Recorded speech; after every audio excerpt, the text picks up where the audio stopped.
You know, they might fail, Mike, because of the higher time frame not confirming. That's the only time I've really seen them fail. You know, or a cycle is involved. Nick, how are you? Nick saying, Nick, would you pay attention to the mini head and shoulders in head? You mean right here? Sure, sure. Yeah, that might have been this one though. No, it wasn't. But yeah, you could look at that. Sure. Kevin Sanick, where do you start to draw the neckline? The neckline gets drawn from the first pivot. So here you have pivot one. This is where you draw your neckline from.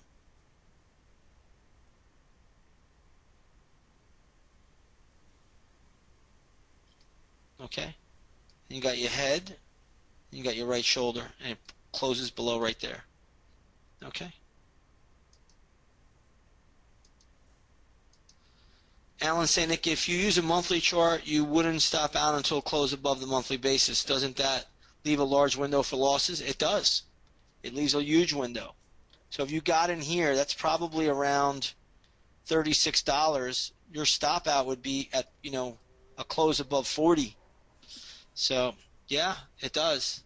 That's why, you don't see me giving you guys too many monthly chart head and shoulders, right? Because I think the stop out is too big. But yeah, but it doesn't mean it's not going to play out or work out.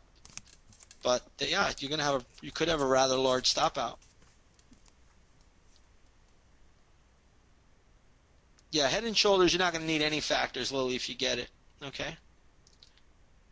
But what's the first thing I do when I see a head and shoulder pattern? Anybody know? What is the first thing that I do? I go right to the bigger time frame. Exactly. And anybody that's been in the chat room has seen me do that. Yep, the bigger time frame is the key, Ricardo. Absolutely. All right, let's move over to the next one. Here we got an inverse one, a Goldman. This was a chat room play. Left shoulder, head, right shoulder, pop, closed above, came back down, rallied back up, and look at the move. Take the head, draw the straight line up. That gives you a move of basically 3 points, and you look from here, you get 3 points. Okay? Easy enough. Next one, Amazon. Watch this one. This was pretty incredible. Left shoulder, big head, right shoulder, closed above there after earnings. Look at this little bearish wedge down here, right? Closed above it after earnings. I said, oh my goodness gracious. I didn't catch it right away, but I went home that night. I looked. I said, oh my goodness, this is an inverse head and shoulders. This wants to go here. Watch this. Bingo. All the way up there. Now, it took some time. Now, notice here how it took some time to consolidate. Is that first hit from here to the 200 major or minor? Major. Yeah, it's major. Look how it halts Amazon for like a month. Then it breaks out. Now, anytime you consolidate below a resistance level, what is price looking to do? Go higher. Yeah. Looking to go higher. There you go. Same stuff just keeps repeating itself. Joanne saying, Nick, what do you look for in a bigger time frame for the head and shoulders? I want to make sure there's not a bearish pattern in there or a major resistance level because the bigger time frame is going to be more dominant. Okay? You're welcome. You're welcome. No problem at all. So let me just see some good head and shoulders. Here was one on the SLV if I could find it again. Got daily out there.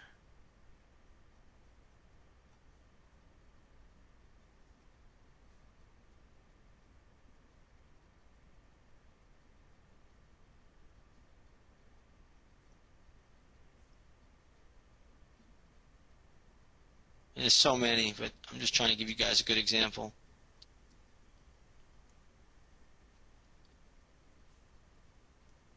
Here might have been one right here.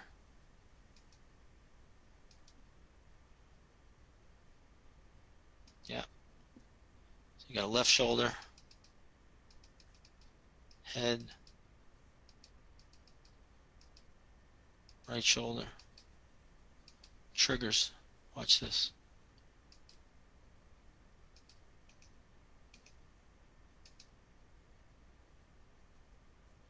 Pretty close. So you see it all the time. You see it all the time. Happens all different time frames. The markets are all fractals of each other. So what happens on one set of time will happen again on another. Here's also an inside bar. Look at this. Anybody remember this one? I'm just getting emails. We were already short here. Oh, it gapped up. Oh, it gapped up. I said stick with it until it closes. And then boom, we break down. So you get a lot of this stuff. Yeah, we're not going to look at them others right now. We got to make some time up here. So there's a lot more to cover. Okay.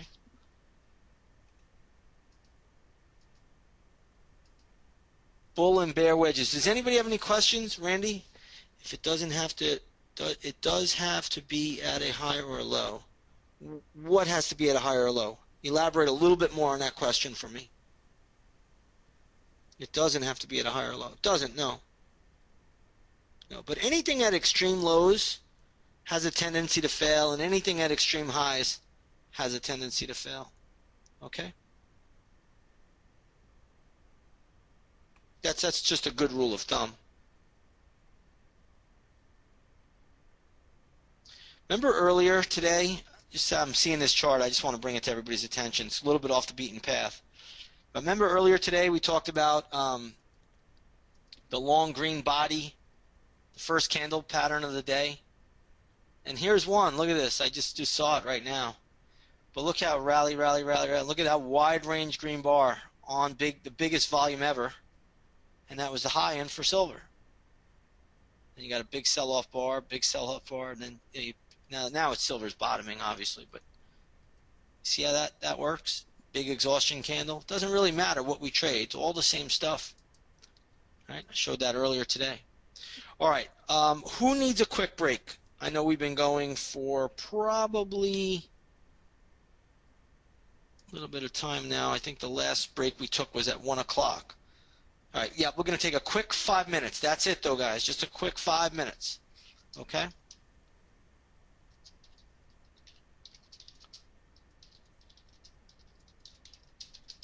We'll resume at 2:55.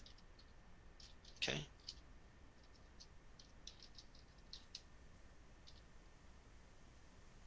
All right, quick 5 minutes, no more than that. We're going to resume sharp at 2:55. We're going to come back to bull and bear wedges. All right, I'm going to show you guys the difference between a wedge and a flag. A lot of times everybody says, oh, look at that flag pattern. It's not a flag. I'm a stickler for the right patterns. But we'll cover that in about 5 more minutes.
right, everybody, welcome back. We'll give everybody just a couple seconds to get situated here.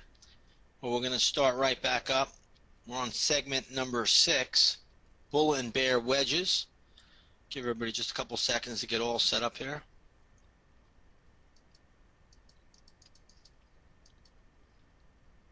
I told you guys it was going to be a boot camp.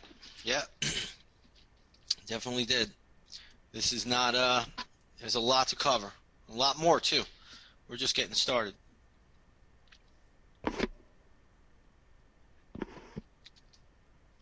Get your money's worth. All right, bull and bear wedges. Wedges are in spirit of flag patterns. They are not flag patterns. They can also be calculated as often as the moves are very symmetrical. All right, so we like wedges. We love flags. We already know about inside bars. So here we go. Let's take a look at the charts. The difference between a flag and a wedge is this. This is what we call a wedge. And what it represents is that prices move down and then price wedges back up. You see how you wedge into a level, okay? And then you get a resuming move. A flag pattern would be one bar down from a pivot. So just say you pivot it up and then you got one bar down and then you consolidate in a lower 20 to 30 percentile and then you resume the move to the downside. Okay, much like an inside bar. All right, but a wedge is a little bit different. A wedge you're going to see is that price rallies up from a low and it kind of wedges in there. Now if you were to take a price here to here, what do you think your fib retrace would be here? Anybody take a guess? Yeah, it's 618. Yeah, beautiful 618. Also notice you're into two moving averages crossing over. That's called a bow tie necktie. Okay, right here. The price goes right in there. Also notice on this chart, you have 1, 2, 3, 4, 5, 6, 7 narrow body bar on 8. Okay, now here's the nice part about this. Take pivot high, take pivot low. And notice what it does. It gives you a symmetrical move. All right, so you could just say from $49 down to $43. You should be about 6 points. And what do you get from here to here? 6 points. 47 down to 41. All right, very, very symmetrical. Okay? It happens over and over and over again. Now, just say you took this wedge retrace pattern. Where would your stop out be?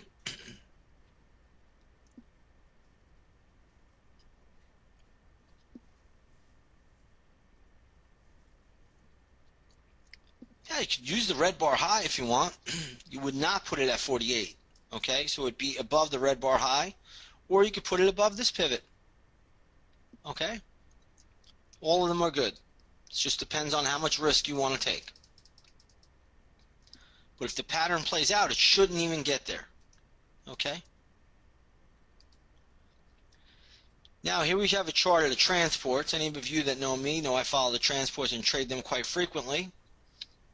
The first thing you want to look at on this chart. It's the first thing you look at when you trade a chart. A trend, absolutely. Yeah, you're always looking at the trend, right? Trend is your friend except at the end.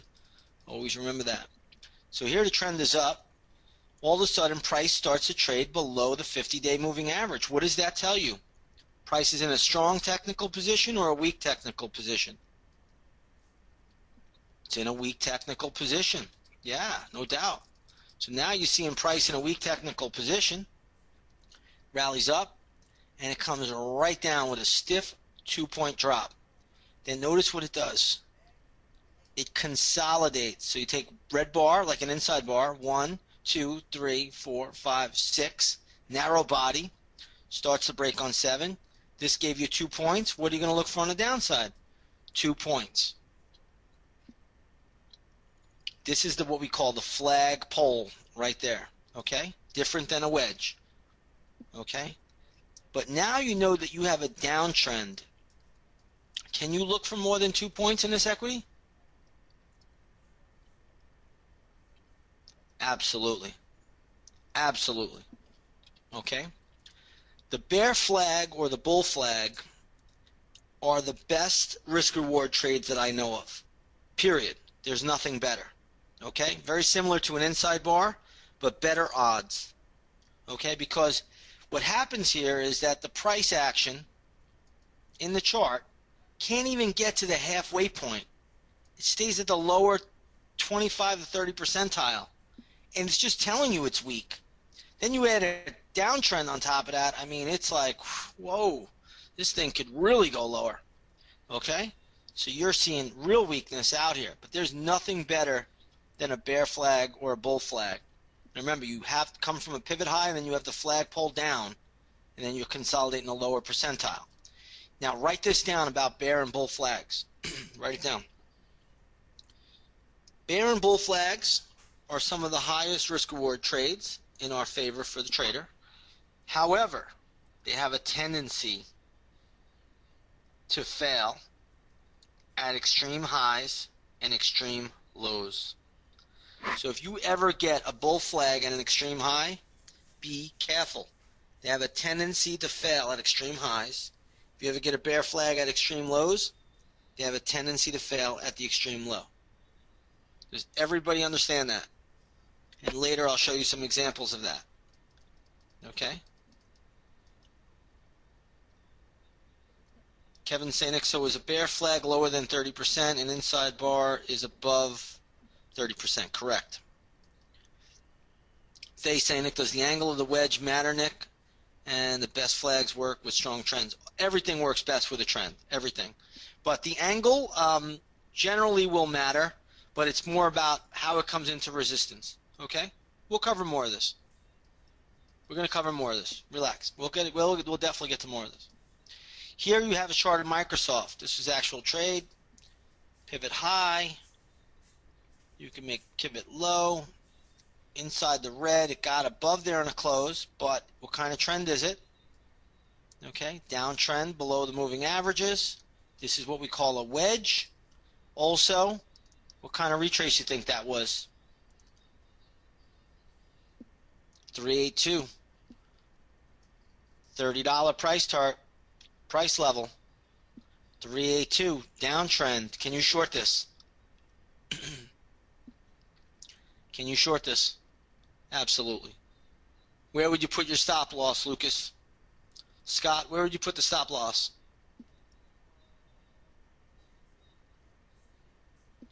Right above the high. Right above 32. Okay? Yeah, if you want to be more conservative, I would go higher, though. Just in case you get a 50% retrace or you get a 618. Okay? I just put it above 32. 32.19, 32.18. Somewhere there. Now, how do you calculate what kind of move you're going to get? Take the high, which is just say $31.70. We'll call it $32. Take the low, which we're just going to round off to 29. All right, that gives us 3 points. Take $30 minus 3 points, brings us down to around 27. Symmetry. All right? From here to here, here to here. Markets love to do what? What do markets love to do?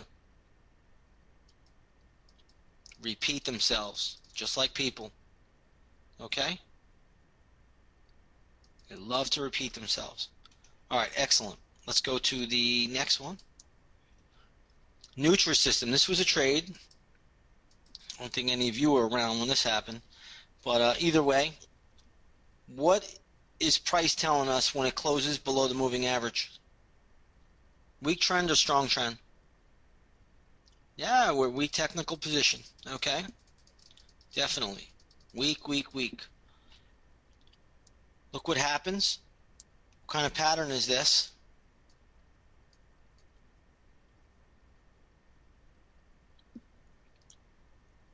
Inside bar. It's actually an inside bar. It's a wedge because you had multiple bars down. Do you see that? If we had one bar down, it would be a flag. But this is a wedge. And it consolidates, consolidates. I thought we were breaking here, and it held it, held it, held it. A couple days later, we woke up. The stock was down at 35. It's a nice feeling. Doesn't happen all that often when you get those big drop moves like that on a wake up. But that was a nice feeling.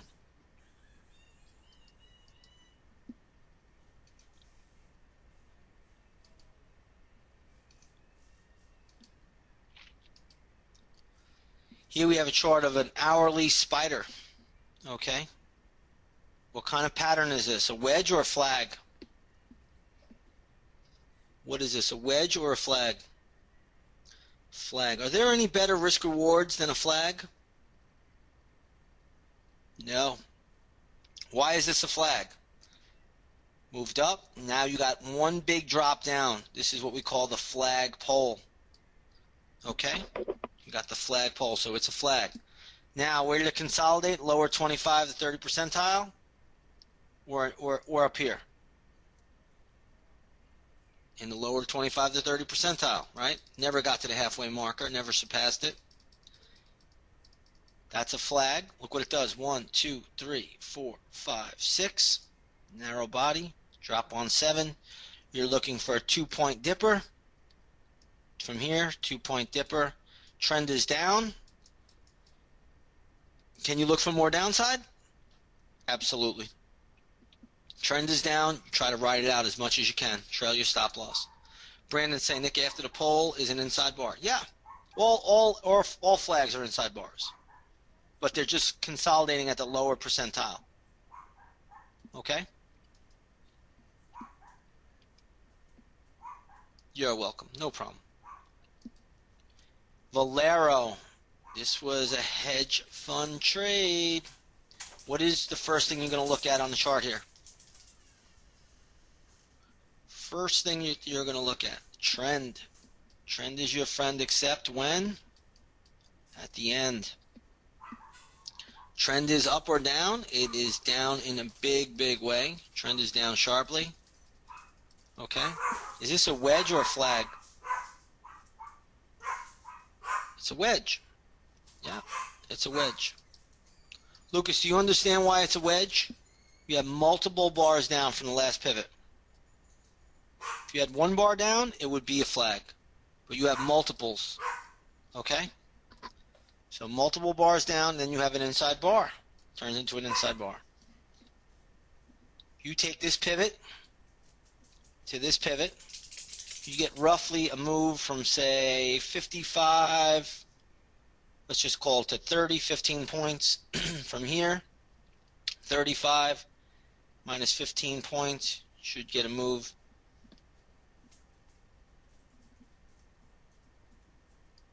Right in this area. Okay? So very, very symmetrical. Nice, Brandon. Excellent. Love it. Well done. Leo saying that can a gap up or down be considered a bar for a bear flag or wedge, or would you start to count? Where would you start to count? It can be. So you're saying, sometimes you'll have a move and then you'll gap up and then you'll start to wedge in? Yeah. Yeah, it could be. It definitely could be. Dan saying that wedges don't have to be inside bars. No, they do not. Okay. Nick saying that could you point out the entry on this chart? Sure. We entered this chart, I believe, in week 7. 2, 3, 4, 5, 6. Right here. But it didn't play out until, a lot longer. And our stop out was here. But we got in right here. And it took a little bit more time. But notice the narrow bar was the trigger again as it took it down. But we did get in much, or we got in right here, week 7.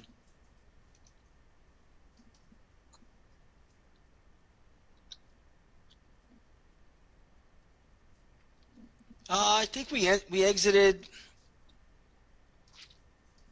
right at these lows, $15. Might have been 16, I forget exactly, but right around that area.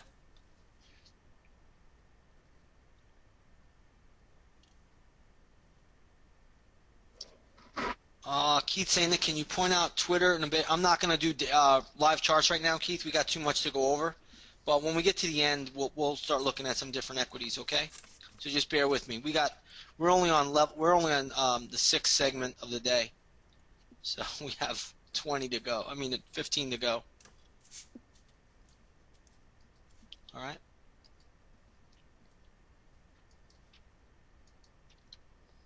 Here's a chart of Dow Jones Transports. What kind of pattern is this right here? Is this a wedge or a flag? It's a wedge. It's a wedge. It's a wedge. So look what happened here. Nice wedge. Next day we get a nice sell-off. But guess what? The day after this, it reverted back up. And I got stopped out, break even. Does anybody know why? Anybody else? Good job, Kevin. Brandon? Yeah, the trend. What kind of trend is this? Strong or weak? Trend is up. Yeah. So we had the sell-off, and then the next day, boom, it came back up. So when you see something like this, and you will, I trust me, you will see it. Doesn't mean you can't take that trade. You know your stop out. And once you're in the money, take a little bit off the table and move the stop to break even. Okay? Jim saying, Nick, what was the larger time frame? Well, the larger time frame is a weekly, but this was a daily chart. But you see the trend, right? So it's like crude oil right now. If you take a look at crude oil. And guess what they stole? I told her about it. She's like, girl, they did that to us last year. And then she said that not too long ago. Let's let the moving averages come in here for a second. They broke into you take a look at crude oil right now. pickup truck and stole all If the these change. moving averages will come back. Look at the trend here. She's like, I see you running now, and then I see him running now. I'm like, is everything okay? You weren't It's holding up. Look at crude oil's trend down here. When I looked at the boxes, she Right? Couldn't do anything. that at the window. I'm like, oh shit. So now the trend is up. It's very important that you understand how to read these moving averages, how to read the trend on all these different time frames. It really is critical. It's essential. It really is. All right, so that one eventually failed on me the very next day. Here was a chart. This was Garrett's trade. Big pop. Then a pullback. But when I saw this, I said, oh man, we could get back in this thing. 1, 2, 3, 4, 5, 6, 7, narrow body bar. I said, if this plays out, this thing can go all the way up to $24, and look what it does. Rallies, boom, gap up, 24. Okay? Made good money on that. This is just, knowing all these different tools, these symmetry tools, how markets love to repeat. It's not hard. It's just hard work to look for these charts. Okay? No, it didn't go back, but you got a 7 count, and you don't even worry about that. It's even better. All right, here, this was a chat room trade. So, downtrending, puts in a bottom, rallies up, consolidates below the 50 moving average right here. See the red line? What does it do? 1, 2, 3, 4, 5, 6, 7. Boom, pops. And what does it do? It goes right back to double top high. Okay, chat room trade.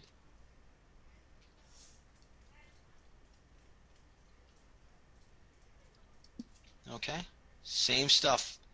Always look for pullbacks too on lighter volume. Remember what I said to you guys earlier. When price consolidates below a resistance level, what is it looking to do? That statement alone can change your trading career. Okay? Because it'll keep you from fighting trades that you shouldn't be in anyway. Okay? I don't want to fight the market. I want to go with it. I don't care if it goes up or down. I don't care if the Dow goes to 50,000 or if it goes to 5. I want to be on the right side. That's what's going to make me money. So it's going to feed my family. All right? Consolidation patterns. Now, consolidation patterns are really just more of an extension of wedges. They're an extension of flags. All right? They're in the same family, same category. They're like cousins. Remember that chart I showed you of the Amazon chart where the stock put in the head and shoulders, inverse head and shoulders, triggered here, went up to the 200-day, and then it stalled? Well, here we are again. All right? So even if you don't catch the inverse head and shoulders, hey, you could still make money in the trade. Here, watch this. Stock starts to consolidate. Watch this. Pivot high. 1, 2, 3, 4, 5, 6, 7, 8, 9, 10, 11. 12, 13, 14, 15, 16, 17, 18, 19, 20. Boom, 21 broke out above the 200 here. Okay, where would you put your stop on this trade? If you wanted to take this consolidation breakout play, where would you put your stop? Anybody? How about the gap? Right? How about the gap window? And you know from symmetry, take this pivot low to pivot high, just say 50 to 65, that gives you 15 points. Take this pivot lows from 60, add 15 points, takes you to 75, $76. Right? See how the symmetry plays out from here to here, plays out from here to here. You see it over and over. Market is extremely symmetrical. The market loves to do what it already has done. Right? If it ran a marathon of 26 miles, it's going to run another marathon of 26 miles. Right?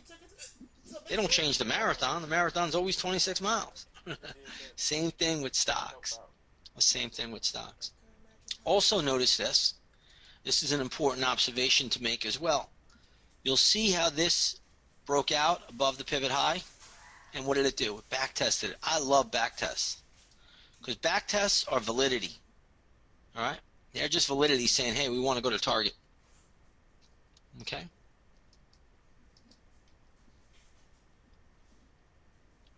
You put your stop loss right here. Why would we put a stop loss right there? You could put it below 60. That's not a bad level if you want to be conservative. But why would we do it there? Yeah, not only is it the gap fill, Jim, but look what it was. It was a scene of the crime. Right? Scene of the crime. Broke out. You know there's support there. Right? These guys that got long here, they're in pain. They're back. They're in glory. They're going to defend that level. All right? They're going to fight for that level. All right? That's what institutions do. All we're doing is trading institutional levels. You have two or more factors, you have an institutional level. All right? Here was a chart I actually put up a long time ago. We used to have a section on the old website called the Weekly Market Report, and I would use weekly charts, and I would show trade setups on there. And here's one I did with the weekly USO chart. This was when oil was pounded in 2009. I said, well, look at this. 1, 2, 3, 4, 5, 6. I said, wow, crude oil USO can make its way back up to 40. And sure enough, boom, you got long right here. Traded that right up to $40. All right, see it all the time. Again, remember, this is a weekly chart. A lot of time there. Here's a 30-year T-bond. All right, this is the interest rates on the 30-year T-bond. Pivot low, goes right up to this pivot, tries to break out, fails, consolidates, consolidates, consolidates, breaks out above the 200, it's off to the races. Take the pivot low to the first point right here, do the math, take that same symmetrical line from pivot low here all the way up, you get the same exact move. Markets love to repeat themselves over and over, okay?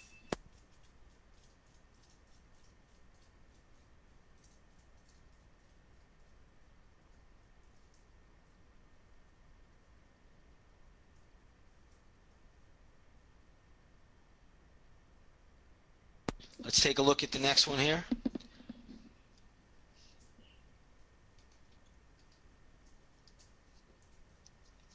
Here we have a chart of real good solar.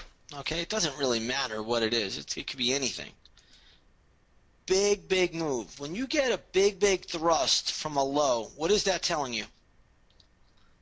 If price makes a big move, wide range, extended, long range bar from a low, what is that telling you? You got it, Susan. It wants to go higher. Yeah, wants to go higher, right? Doesn't matter. Small stock, big stock. This is one of Garrett's stocks. Big, big move. What does it do? Consolidates, consolidates, consolidates, and then boom, wants to go higher. So what all you do with this is you take the low, just say 240 to 320, because we want to just use easy numbers. That gives you about 80 cents. Take the low right here, 280 plus 80. That gives you, almost your 80 cents. Market is very, very symmetrical. Yeah, it's also an inside bar. Yeah, also an inside bar. Johan saying, Nick, with flags, wedges, and consolidation, what is the second factor to take the trade? A time count? It can be a time count. In this factor, I think it was 21. 1, 2, 3, 4, 5, 6, 7, 8, 9, 10, 11, 12, 13, 14, 15, 16, 17, 18, 19, 20, 21. And boom, you got a 3-bar breakout. Yep. So it can be a 21 count. It can be with consolidation patterns, like here. You could just let them break out above the high, first close above the high, and jump on board. Okay. If you're ever trading a consolidation pattern in the chat room, we normally like to look for 3 hours. And speak of the devil, we're going to talk about this one right now. Goldman, gap up, rally, put in a high, consolidate it for 3 hours. Boom. How do you calculate this? Take from here to here. That should give you about 3 points. From here to here gives you 3 points. Okay. Keith saying, Nick, you sometimes use the high of the consolidation line to calculate the target starting point, and sometimes use the low. Well, on certain patterns, it matters, right? So here, you're going to use this low to this pivot high, and then you're going to look for the consolidation. Then you're going to use the low of the consolidation and use the same amount, and that will give you the move. Okay? If you go back a little bit, which we'll do here, you're going to use from here to here, and then really from here, the same move. Here's the low. That should give you the same move. Okay? I'm just trying to show you the different point of entries, different point of references to use. All right, here, you're going to use the low of the pivot to here was the first pullback. All right, even if you want to use it here, you can. Either way, the same line brings you to the same promised land, and then you're going to use the low of the consolidation. You follow me, Keith? Let me go do a couple more for you. Go back. All right, we can't use this one. Here we go. We could use this one. All right, you're going to use the low pivot to the high pivot. Draw the line straight up. Get the measurement. Then you're going to use the low pivot right here. Draw the line straight up. You're going to get the same measurement. All right? It's all symmetry. Do you see how I'm doing it? I don't want you to be misled. Keith saying, Nick, do you use the top line? No, I'm taking it from low over here to high. Remember, markets want to do exactly what they've done already, right? They love to repeat themselves. So now I'm taking the low of the consolidation, copying that line, and letting that run up.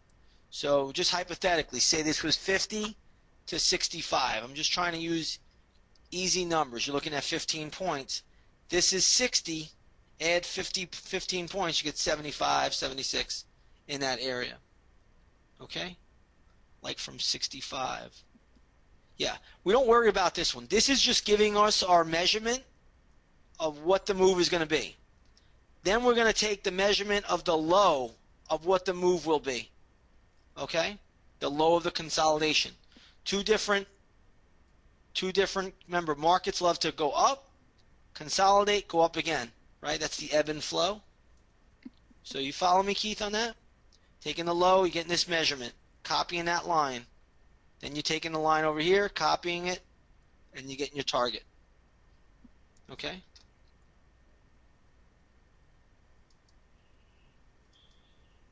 All right, everybody understand that? Dan saying, Nick, what factors besides time counts could you have with these? You don't have much. All you have is the rule of anytime you consolidate below a resistance level, you're looking to do what? You're looking to go higher. Plus your trend is your friend. Okay? So all you do two things. You just look for the breakout. And then you just jump on board. Okay? Mark saying, Nick, Mark S., how wide a range can consolidation be? We don't even care. You know, it's generally going to just chop around here. As long as it keeps trying to get through, we don't even care. Just let it break out. We don't even care. Jim M saying, Nick, does the number of bars in a consolidation pattern affect the equal distance measurement? No, it doesn't. No, it doesn't matter. Markets are going to just repeat themselves. They're going to repeat their moves. What they've done before is what they're looking to do again. Okay? Doesn't matter. Remember, how many of you have go to the same vacation spot every year? How many of you take a vacation at the same place every year? I know my wife and I do. We go to Colorado every Christmas. We go skiing every Christmas. Right? We used to live in Hawaii. When we go back to Hawaii, we go back to the same exact beach, the same exact restaurant. We go back to all the same places. When we go to Holland, where we used to live, we go back to the same restaurants. We visit the same friends. We go to the same museums. We look at the same artwork. We do it over and over again. It's just repetition. Okay? And markets are just like people. Okay?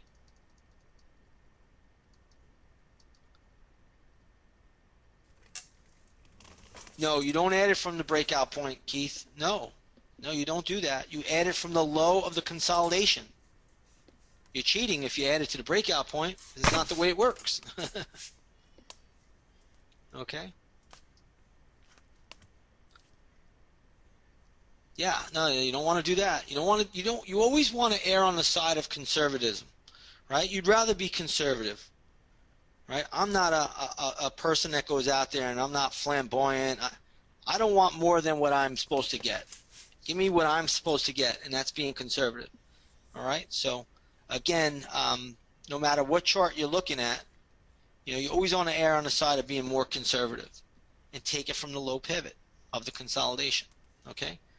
Mike saying, Nick, so we jump in, enter on the breakout, stop, close below the low. Yeah, that's exactly right. Right? That's exactly right. All right, so you enter on the breakout, put stop below the low, and let it go. Okay? Any questions on consolidation patterns? I think we've got through quite a few of them. But are there any more? Lily saying, Nick, what is the major difference between a flag and a wedge? A flag has a flagpole, Lily. A wedge is multiple bars down and then a move higher. So I didn't really want to go back this far, but I'll do it for you. Okay? This is a wedge. Multiple bars down, then consolidation. It's a wedge. Do you follow me?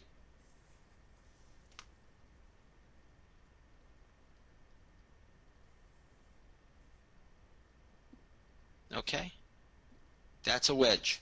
You gotta let me know if you see that, what I'm talking about. Alright, now, this is a flag. One bar down. See how it pivots up? And you got one bar down right here, this big red bar? FP, we'll call it FP. Flagpole. And then you consolidate in the lower 25 to 30 percentile of the candle. Okay? That is a flag. There's no pole in a wedge. You have multiple bars down in a wedge. Flagpole is one stiff inside bar pole. Okay? Are you good with that?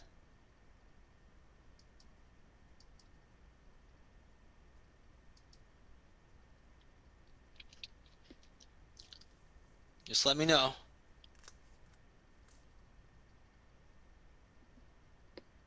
Alright, I'm going to assume so.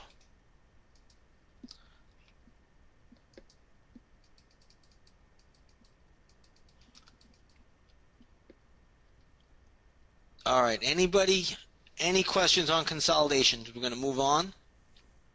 Susan has a question. So wedge indicates what differently than a pole?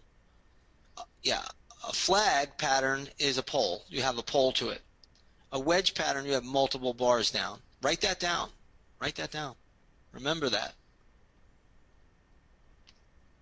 We'll show more examples. Believe me, we'll show way more examples. We're just getting, getting going here.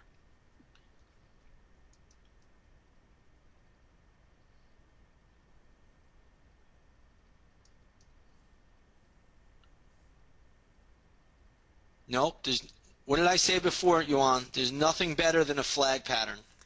Flag is the highest risk reward pattern there is. Okay. They is saying, Nick, when does a flag pattern fail?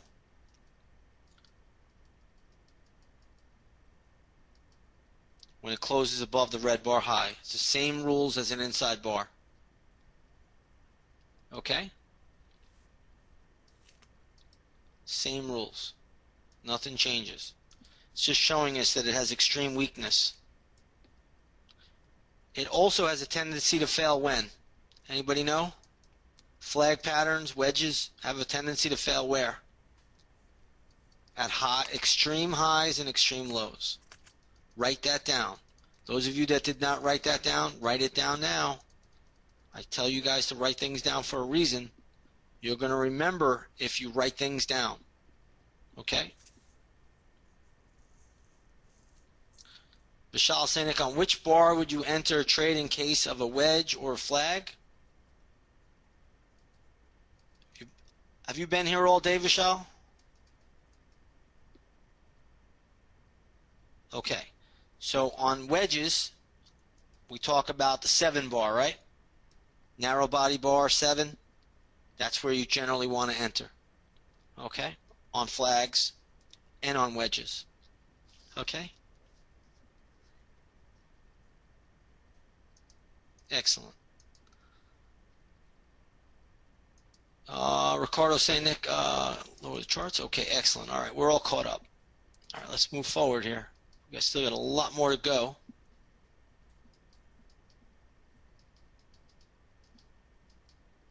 Just want to make sure everybody understands. Drop and pop.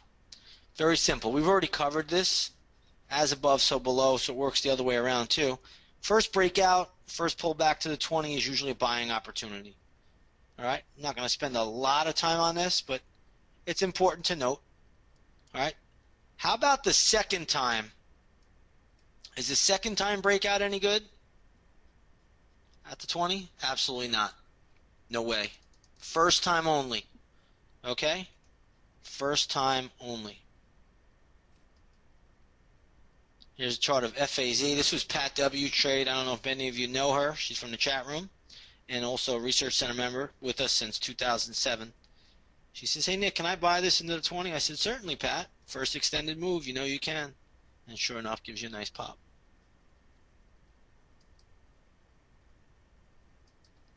Okay. First Solar. 1, 2, 3. Right into the 20. Weekly chart. Pierces. Big pop. Happens on all time frames. All the time frames are the same. Yep, first time, Johan. First time. Not second time. First time into the 20 from an extended point. Okay?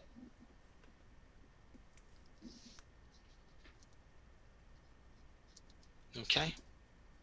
Trend lines. Get your pens and pencils out. You're going to write some notes here. All right? Trend lines. One of the simplest, most effective tools for identifying breakouts and breakdowns. This trend line technique that I'm going to show you right now can make you a lot of money. Okay? But you need to know the rules. You need to know the rules. I use this technique all the time with an extremely high degree of success. Okay? I can count the failures over the years on one hand. Once you learn this, take it slow and practice it. But this is a gravy train. All right? Now, I know a lot of you are always drawing trend lines. Some of you send me charts and draw trend lines, connecting highs. Some of you connect the lows and all of that. Okay? That's fine and dandy.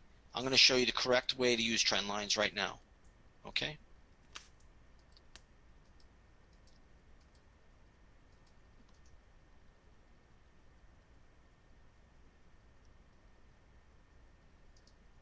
All right, let's go to the trend lines here. All right, so right off the bat, to use a trend line technique, it must be a flat line or descending to look for breakouts. Okay? The best trend line breakouts occur after the third hit of a trend line. Breakouts do not occur on the third hit. So if price rallies up, you have pivot 1. Price comes back down, rallies back up, you have pivot 2. Price comes back down, rallies up, you have pivot 3. We are not looking for a breakout on pivot 3. In fact, this is a shorting opportunity. Okay? And a good one. Price comes back down, rallies back up. It can break out on 4, but it doesn't have to. But it can. So we're not going to do anything on 4 unless we see it break out and close above the trend line. Once it does that, you can jump on board the long side. Third hits notoriously will pierce the line.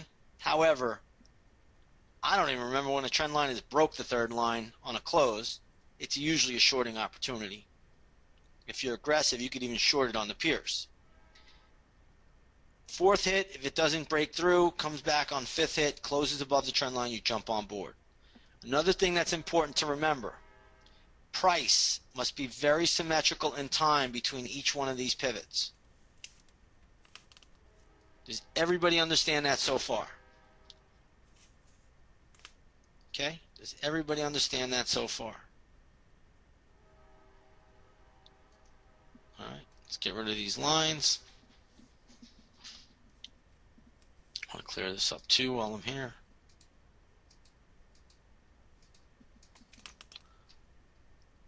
All right, let's take a look at some more rules.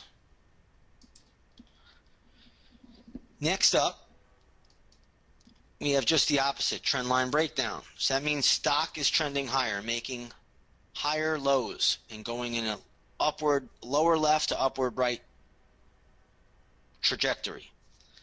Price comes down, we got pivot 1. We don't know anything. Price comes up, rallies back down, we got pivot 2. Price rallies up, comes back down, we got pivot 3.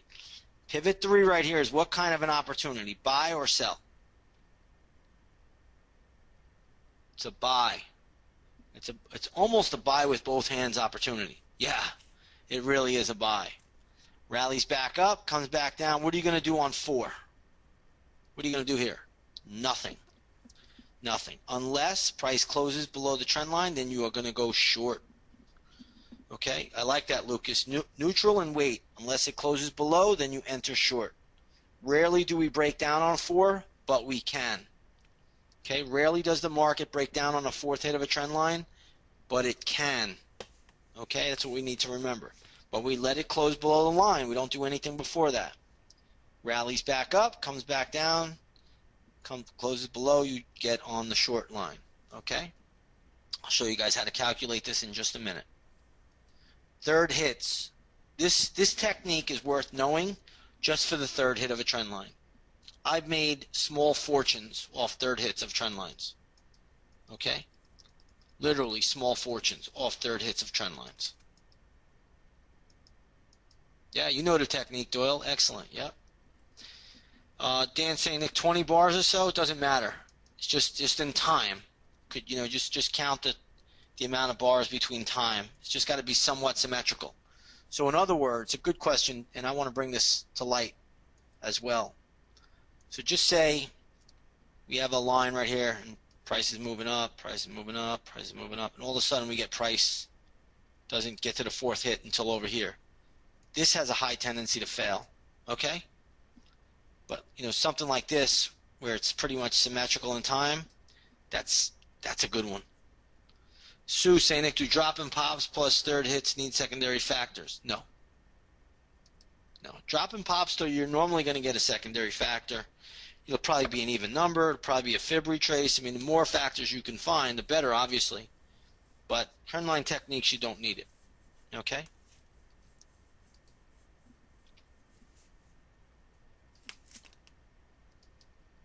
Everybody on board with this so far? I'm going to show you some charts. Here, pivot 1, pivot 2, pivot 3, pivot 4 broke down, and then boom. All you're going to do to calculate the breakdown is take the last pivot high, draw a straight line down, calculate that, That's what it should give you to the downside. Okay? Pivot 3 right here. What are you going to be doing? You're going to be a buyer or a seller right here? You're going to be a buyer. The pops off pivot 3s in an ascending line are unbelievable. I mean, they're incredible. Okay? They are incredible. Vishal Sainik, so that on third hits, one can trade in the direction of the trend for quick profits. Yes. And it's a good trade. It's a money maker. It's a money maker. Okay? Let me show you a couple examples. I'll show you some other charts as well. Here's the home builders. 1, 2, 3. Buyer or seller on 3, Vishal? You'd be a buyer. Lily's saying, Nick, when should I take the trade after you close below the trend line? On 4 or more, yes, on the downside. But on 3, you buy the line. Okay? Or you buy the close above the line. And usually let that thing run for 3 to 7 bars. Okay? Yeah, we'll cover targets, Mike. It's usually into the next resistance level.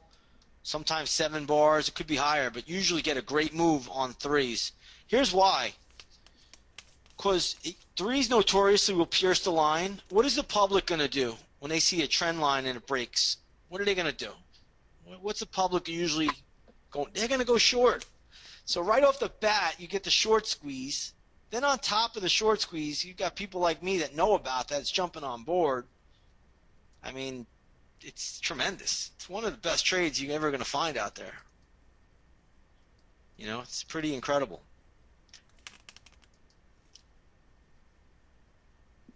No, not a head. It is not a head and shoulders. No. Sometimes it could be,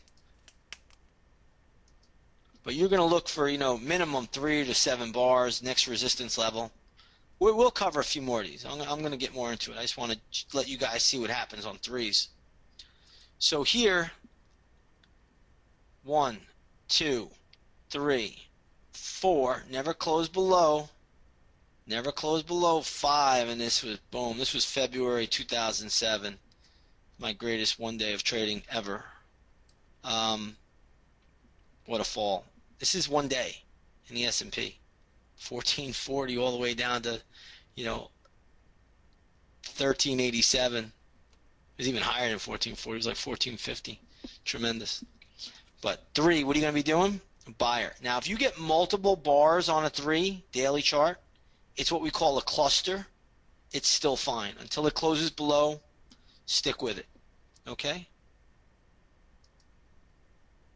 Shall say, Nick, for bigger profits, wait for the first close after the 4th hit of the trend line in the opposite direction of the trend line.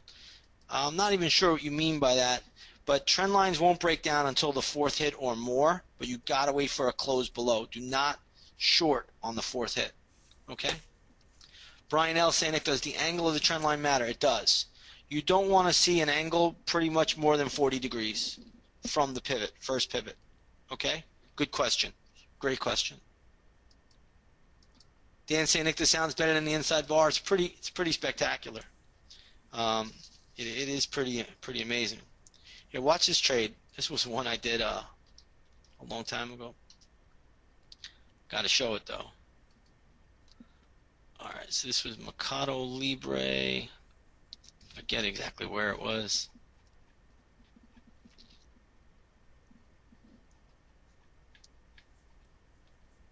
Let's go to a monthly, a weekly.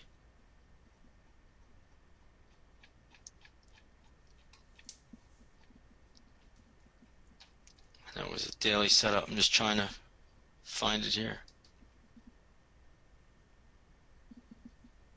This was not it. Oh, that was not it.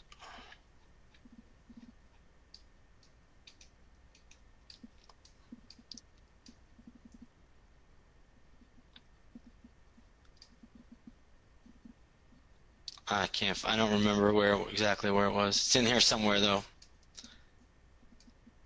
No big deal. All right, we'll look at others. But there's so many. I'm losing them now, forgetting them.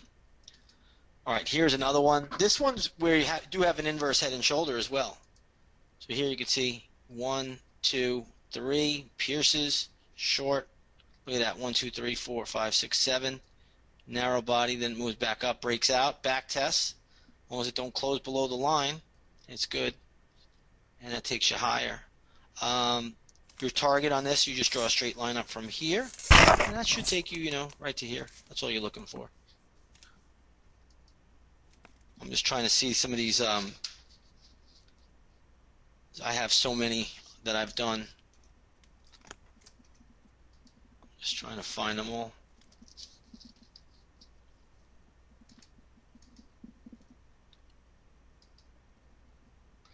Now here's one that failed. Watch this. 1, 2, 3. You're going to still be a buyer of 3. But look what happened here. It broke down, and then it, boom, it reversed right back up. Does anybody know why this failed? Yep, you got it, Brandon. Yeah. No, it wasn't the larger time frame. Remember what I said? You have to have symmetry and time between the pivots. Does that look symmetrical? Pivot 1 and 2, time looks symmetrical. Pivot 2 to 3 looks time symmetrical. Pivot 3 to 4 look time symmetrical? Absolutely not. Right? Yep. There's no symmetry there whatsoever. Yeah, I mean, that's the only, what you're doing is, when you're looking at these uptrends, all you're doing is drawing a trend line. When you get a pivot, you're just drawing a trend line from 1 to 2, and you're going to let it run out infinitely. Okay?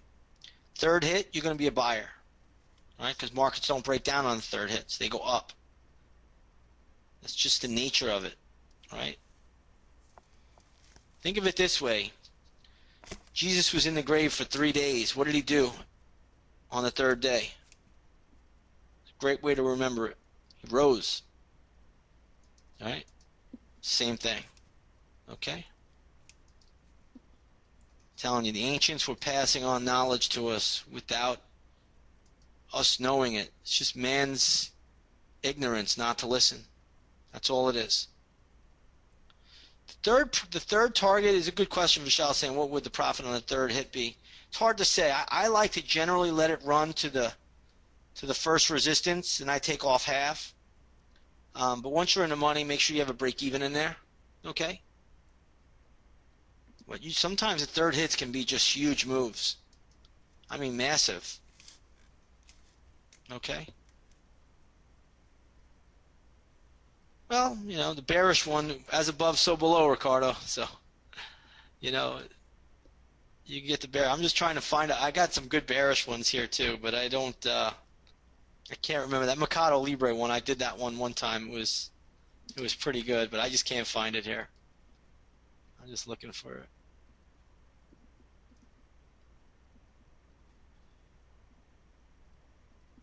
I get exactly where it was. No, that wasn't it.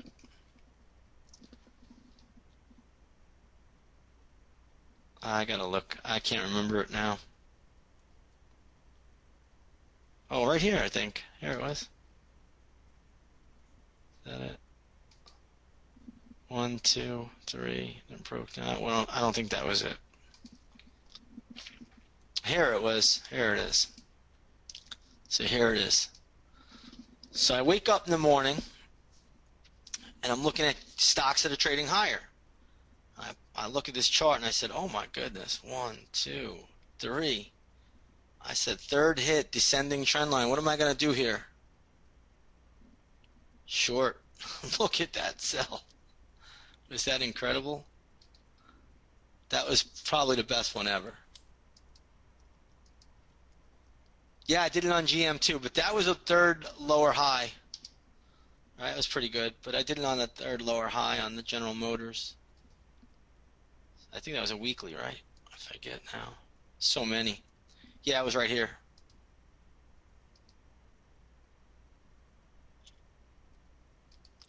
Yeah, weekly chart, 1, 2, third, and then we got that nice sell-off.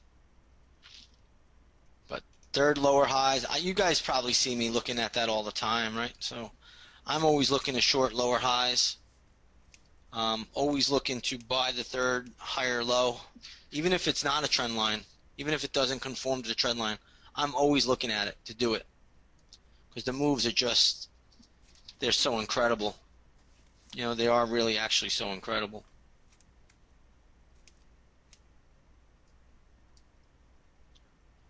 Mike saying, Nick, then trail your stop after the first resistance. Yeah, you can. There's no problem with that. Yep, just trail it. Always. That's always. Let me see. Dan saying, Nick, where did it get in on this one? I'm not sure what chart we're looking at. Luke saying, Nick, where do you find the target when you buy the third bounce? Well, you just going to look for the resistance point. It should get up there. It's powerful on 3. I mean, it's super, super powerful.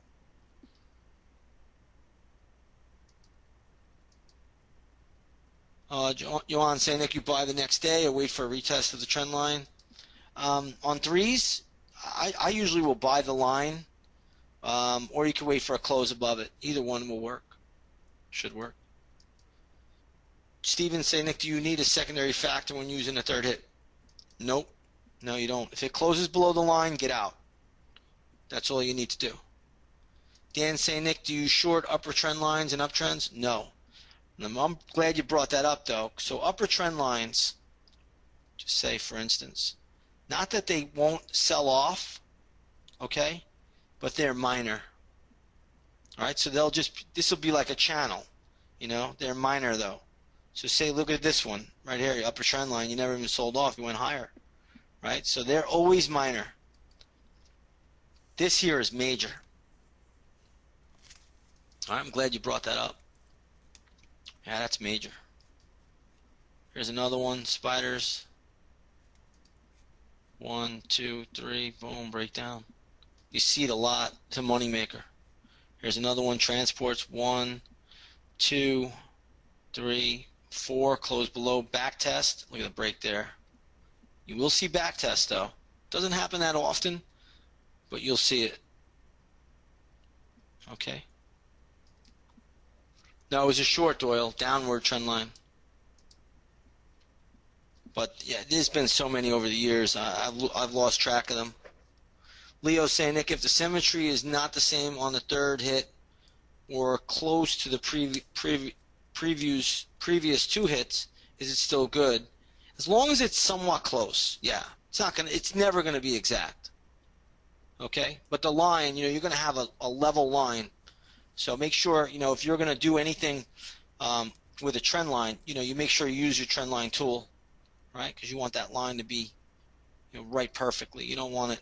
So here's another one, you know, something like this. So look at, and this didn't get to the line, but look at one high, low, higher, low, higher, low. Look at the pop. You know, it's incredible.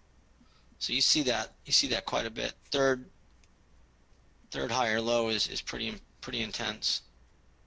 Okay. I know I have a few others. Here was another one. Let me just see if I can remember where it was. I think it was right here. Yeah, right here. Look at that. 1, 2, 3. Look at the breakdown. It's powerful. It's just powerful. Simply powerful. It's simply powerful. Vishal saying, Nick, one has to do trend lines from pivot lows when the trend is up and use trend lines from pivot tops when trend is down. Yes. Yeah. Third lower high, sell off. Third higher low, buy program. Right? That's how it works. Exactly.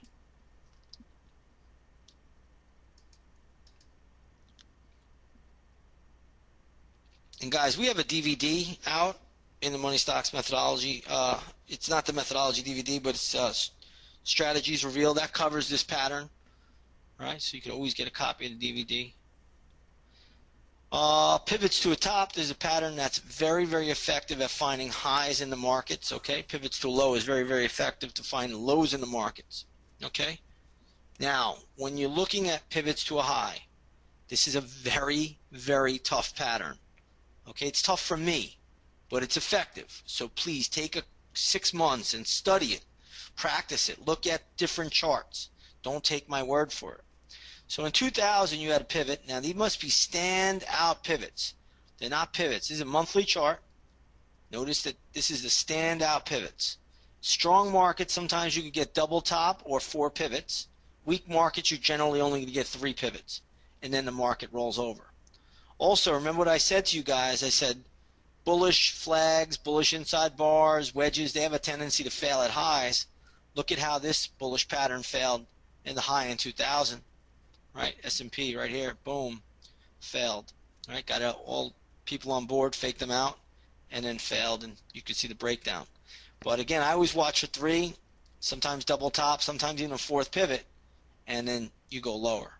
As for bottoms, look at this, 1, 2, 3 pivots to a low, double bottom, higher double bottom low, and then boom, off to the races.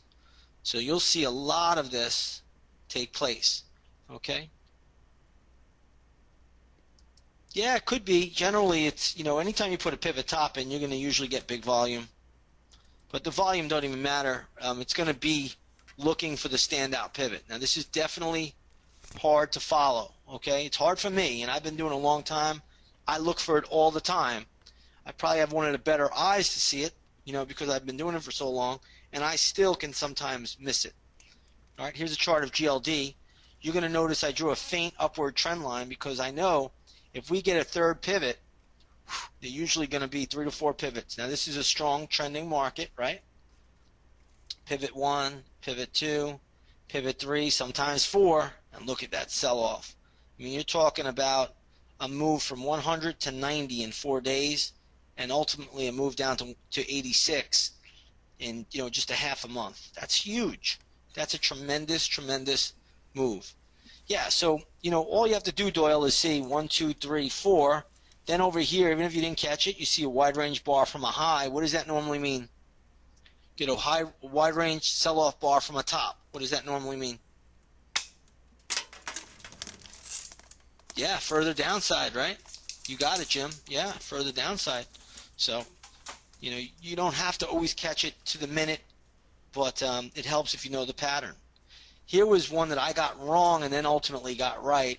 It was pivot 1, pivot 2. I thought this was pivot 3 and this was pivot 4. Still worked out. I got stopped out on my second half, but when I saw this bar, I said, this is it. It's in. Look at that pivot 4. Thing went from 25 to 15 in a month. Okay? That's a huge move. Yeah, you short on a 4. Absolutely. But, I want you guys taking your time learning this one and studying it. Okay? This is not an easy pattern to learn. It's not easy for me. Like I just showed you this example where I made a mistake. I shorted right here. I said, this is it. Once I saw the down move, I made a little bit of money. Then I got stopped out on my second half. But when I saw this, I said, that's it. It's in. So, again, markets make 3 to 4 pivots to a top. In strong markets, it's 4. In weak markets, it's usually just 3. Okay? Pivots to a low, it's the same thing. Here's a chat room play. 1, 2, 3. I used to call chat room bottoms all the time. Now they seem to occur earlier in the day. I don't really get a good chance to do it anymore.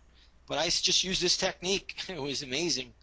But if anybody's been in the chat room for, 6, 7, 8 years with me, I've probably called, more bottoms than anybody in the business intraday. We would just go on, get long, and hang on for the ride.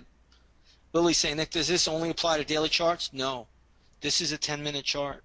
This applies to all different time frames, 10, 60, daily, weekly, monthly. Doesn't matter. Same stuff. Okay? It's all the same stuff. What kind of pattern is this, guys, right here? Just out of curiosity.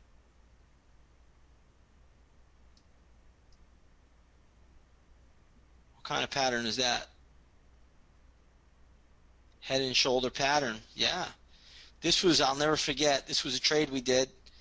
Sue Herrera, Bill Griffin, all the CNBC people were pointing out this head and shoulder, Art Cashin. And I said, we're going to go long right here. Can anybody tell me why we went long right there? Just the people that are taking this for the first time. The rest of you know. A lot of you taking for the second time were in this trade. Anybody know? So we had a head and shoulder top in place that triggered, and we went against it. Well, it was the month of July, right? So we're looking for cycles. We haven't gotten into that yet, but take a look at this. 1, 2, 3, 4, 5, 6, 7, 8, 9, 10, 11, 12, 13, 14, 15, 16, 17, 18, 19, 20, 21. What kind of candle is there? Is that on 21? That's a narrow body bar. Yeah, it's a narrow body bar. 21 narrow body bar into support, and we have a cycle date right here. Look at this move. In 1 week, look at the move.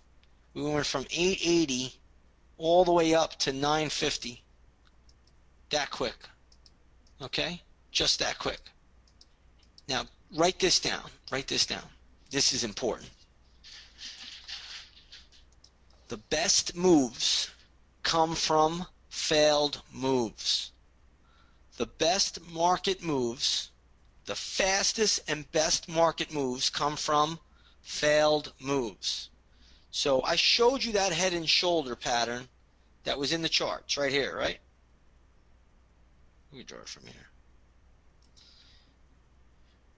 Think about how many people, this is on CNBC, think about how many people are short right there.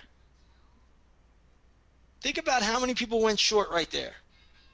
And then all of a sudden, we blast up, and that's a failed pattern. The best moves, write that down, come from failed moves. Okay? The best market moves come from failed moves. All right? Everybody should write that down. All right? Also, we had 1, 2, 3 pivots to a low, 21 count. Got to take that. Got to take that. Well, it fails, Brandon, once price closes above the black line, which is the head and shoulder neckline. So here's your head and shoulder. All right? Once you close back above, that's a failed pattern. So traders start to cover. Look at this. I mean, you got to move from 880 to 950 in a week. That's tremendous. Okay? That's tremendous. Yeah, this was a trade. We put it out there. Members all got it. We were all there. Now, here's a chart of the DXO. And again, it's just crude oil. And I was like, maybe this is pivot 1, pivot 2, pivot 3, and this obviously is pivot 4. Kind of mislabeled it. But either way, you get the gist of it. We took this trade at $2.10, I think, and we sold it at $3.45. Not too shabby. It's a pretty good percentage gain. All right? 3 to 4 pivots to a low. Okay? That makes money. So how many of you here have ever followed or heard of Elliott Wave?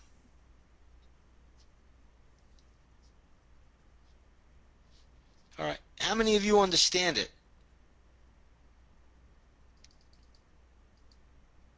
I'm probably one of the better Elliott Wave technicians out there, but I don't use it. I don't use it. You know why?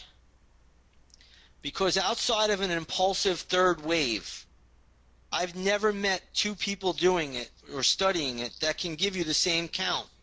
They don't know where they are. So if I can't make money on it, what good is it? It's no good. That's the bottom line. Okay, I think the pattern, I think the understanding of it is valid. But when you get into extended waves, you get outside of a impulsive third wave, nobody knows where they are. Okay? Nobody knows where they are. So you use this technique, you know where you are. It's very, very simple. Right? People always ask me, Nick, what was your best trading year ever? And I said, well, they said, was it 2008? 2008 was second best. Best ever was 2003. And they say, why? I said, well, I was a stockbroker back then. And here's pivot 1, here's pivot 2, here's pivot 3, and then you get double bottom 4. And I said, oh my goodness, this is it. Got the pullback, higher low. Notice 1, 2, 3, narrow body bar. And I was loaded up in every stock under the sun. I had stocks like National Semiconductor, which is now, bought out. I had stocks like China.com, Atmel. I had all of these beaten down equities, and look at the move I got in 1 year. All the way up to here. Now, do you think I sold here? Anybody think I sold into that 20 MA? Absolutely not. Why not, Johan? Why not? Why didn't I sell there? It's minor. You got it, Ray. Yeah, it's minor. So I know when we're going to get into cycles in a little while, I'm going to show you this. It was minor, so why sell? This should be, final pivot low. And look what it does. It goes right to the 50 monthly moving average. 50-month moving average. Is that moving average major or minor? It's major. Yeah, so I dumped all my stocks and I bought oil. I bought oil and oil stocks. Here was 2004, chopped up, went up to 2005, chopped around. Okay? But pretty incredible. This is minor and this is major. Just knowing minor and major, just think about how much money you can make yourself. Do you think the people in the public know this? You think the people on CNBC know this? No way.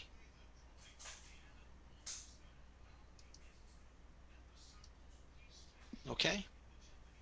Pivots to a low are powerful. Pivots to a low, pivots to a high, powerful.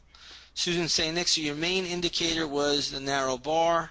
What was the secondary factor? Well, I had 3 to 4 pivots to a low. So I know the bear market is over.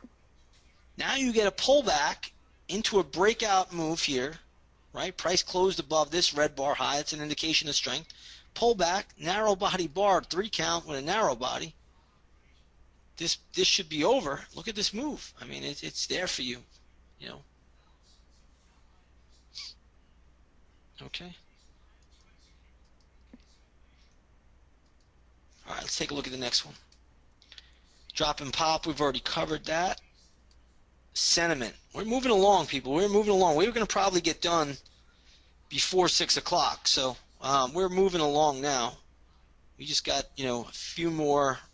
I guess we have about a half dozen more segments. So we'll probably be done 5:30, 5 o'clock maybe. Might be a little bit longer. But just give yourself 8 hours. That's normally, we usually can get everything accomplished in that time.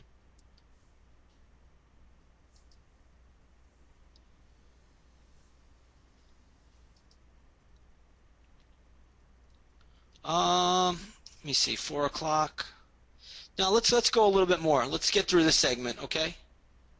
If you don't mind, let's get through this segment because last break we took was at 3. It's only been an hour. Let's get through another one. All right, we're going to talk about sentiment. Now, a lot of the stuff that I used to use for sentiment is not really all that relevant anymore. All right, but I'm going to show you what I do like. So here's the put-call ratio. I used to love the put-call ratio, okay? A reading above 1 was bullish. A reading below 60 was bearish. A reading above 1 meant you had a lot more puts in the market than you had calls, hence as a contrarian indicator, market should go up.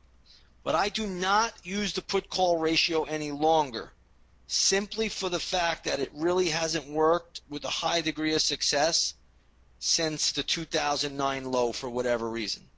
Now, sometimes I can't ask myself why questions because I don't know why. But all I will say is I do look at it, and when I find that it works again, you'll hear me talking about it. If you ever watch myself or Gareth, neither of us talk about the put call anymore. We used to reference it a ton back in 2007, 2008, but it has become irrelevant. I don't know if it's because of the ETFs. I'm not really sure what causes it. Maybe it's a QE. I don't know what it is, Doyle, but it doesn't work, and honestly, I just don't use it anymore because I don't find it to be effective. Okay? So just to give everybody that heads up, that's what we're looking at, and we're not going to look much further into the put-call ratio. Now, if you take a look here on the, you're going to see short interest ratio on the New York Stock Exchange. I don't use that anymore either. So we're just going to discard that altogether as well. But what I do like to use, and I still think it's pretty effective, is the investment advisors intelligence newsletter survey. And what it tells us here, you can find this in the Investors Business Daily. What it tells us here is when the investment advisors become too bullish, it's a bearish indicator. Okay? So what I like to see for now, we're looking at a bull market. If we get a reading around 60, 61, 62, I start looking for a major correction in the market. I start looking at the charts for signs to tell me that there's a major correction on the horizon. Okay? If I don't get that reading, then there's still a bull market in place and nothing's really wrong. I think the last time I looked at this, I got to look at it tonight. I didn't get the chance to look at the Investors Business Daily this weekend yet.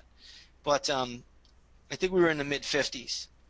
Okay, it was below 55, in fact. But it's very, very easy to read this. Same with the bearish advisors. When if 59% or more, that's bullish. 20% or less is bearish. Okay, so again, I like right now it's a bull market. You're only going to care about the bullish indicator. Again, we get to around 60, get ready. Market's talking to us, and we can go down pretty sharply. Okay. Next one here I'm going to talk about is magazine covers. This has been around forever. One thing I saw in 2005 was a man hugging his home on cover of Time magazine, Home Sweet Home.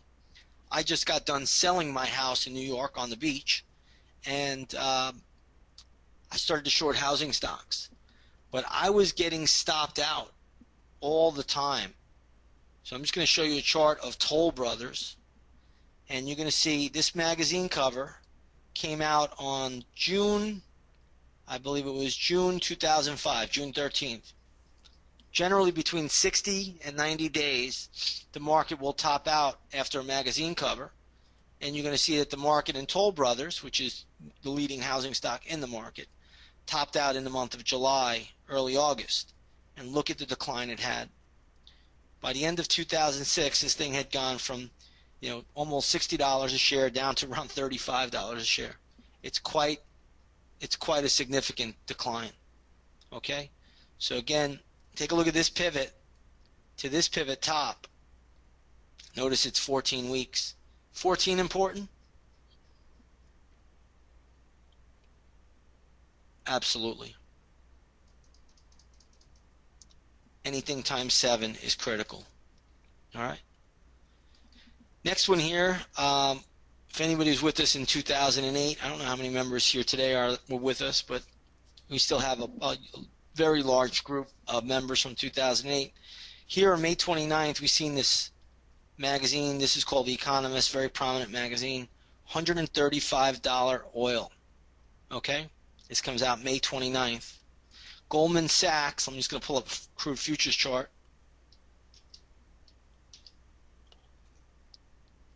Oops. Oh boy.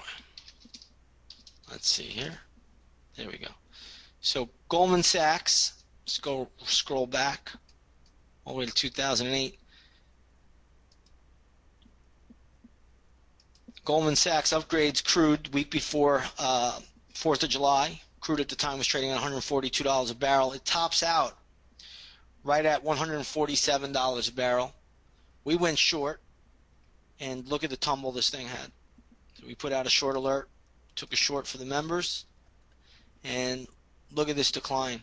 Now our only fault was covering it all at 60.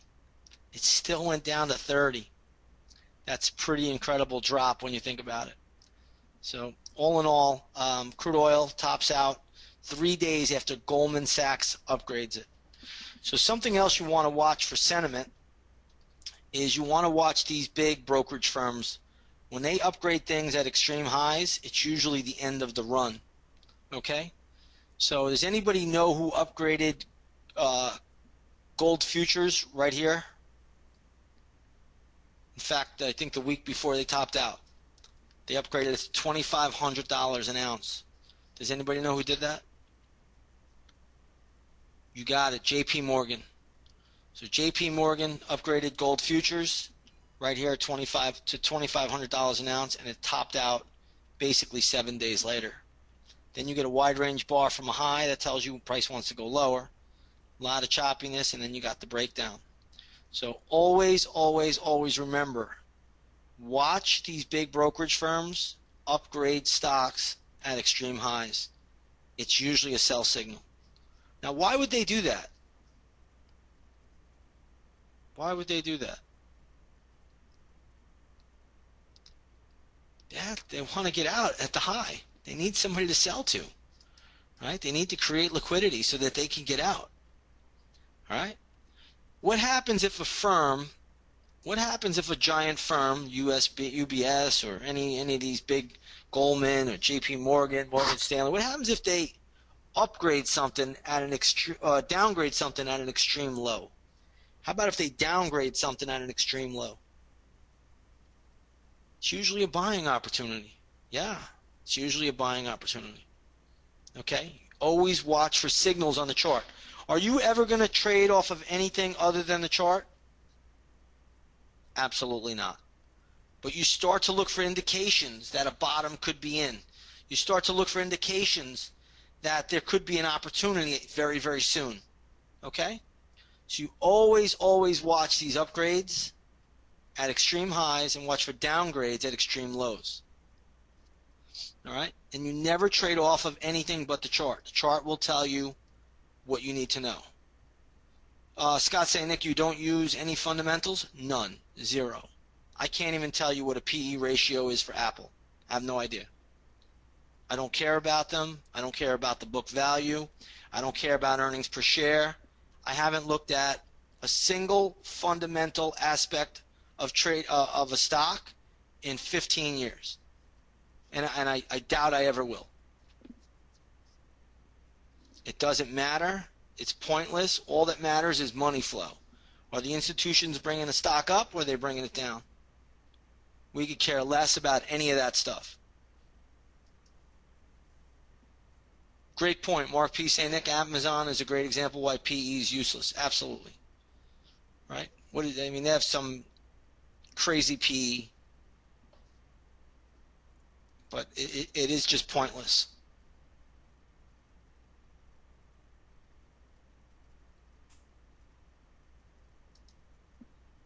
All right. All right, next up, let's keep going here, making some good headway. All right. We're going to talk about max extensions. All right, we're going to talk about max extensions. Now, this has to do with the 20-period moving average. Okay, let's get through this segment, then we'll take our last break of the day. All right, we still got a lot to cover, though. All right, we got Commitment of Traders report, we got cycles, we got the 2012 forecast, 2015 forecast, and then we have the, I want to show you guys how I scan through stocks each and every day. Okay? So we still got a lot more to cover. No, we're not going to cover anything GAN in here, Dan. I am going to get together a webinar, though, a GAN webinar down the road. Okay? Sue saying, Nick, other than earnings, are there any other news events for companies you ever look at? No. No, I don't even care about that. I just care about the chart. News events mean nothing. Oh yeah, I'm very well versed in GAN studies. So I'll be giving a class on that probably sometime later this year. Those of you that want to attend. No, I mean I designed a master calculator, but I'm not. We're not going to talk about that today. But I did build that. All right, so let's go over to what we call max extension. Now, this technique I discovered probably well over 10 years ago. I just brought it to the public last year for the very first time.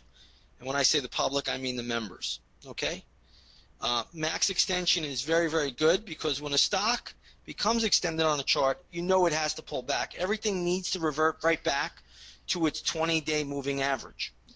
Now, this tactic can be used on all time frames. 10-minute, 60-minute charts for intraday trading, daily, weekly, monthly, on the bigger time frames, okay?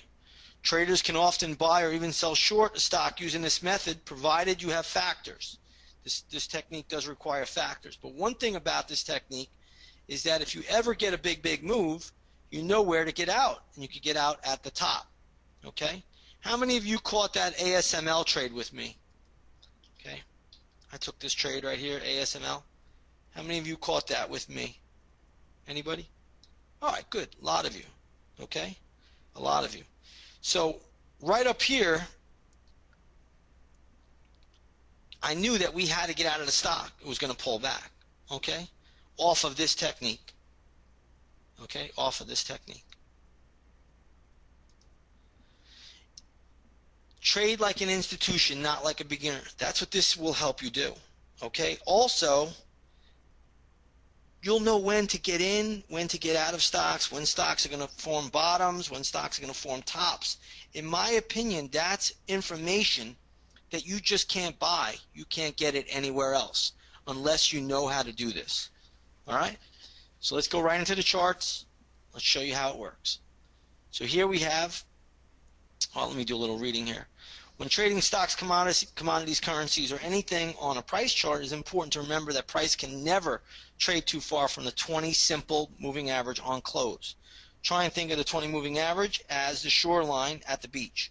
When the tide goes out, it must eventually come back in. When trading the equity market, it's important to use this technique with the simple 20 moving average on close. Does everybody understand that so far? Okay? Here we have a chart of Baker Hughes. All right, this is just a 10-minute chart. So here's how this works. You take a look at the past. As long as the 20 moving average is somewhere in the same vicinity, you look at when the stock got most extended. And all you do is take the high, draw a straight line down to the 20 moving average, and you calculate that distance. And you know that the market is going to probably stall out around the same distance. In this case, $1.71. Here you can see if you take the high to the low, we get a $1.96 spread in between the 20 moving average and the high pivot. We know this is overbought. Now, if you can find a resistance level back here or some other secondary factor, you can actually short the equity.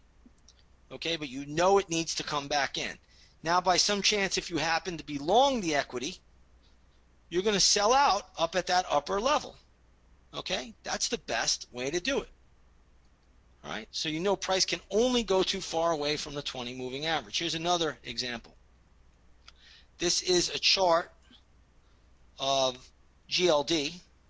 Here's the high to the low, gives you $17.44. Pivot high to pivot to the 20 MA gives you $17.44. Look here. Price goes from the 20 MA down here. You go through that, you know you got to get a bounce. And look at the GLD starts to rally back up. Okay? Let's take a look at the next one. Here's a chart of TLT. Same stuff. Doesn't matter what it is.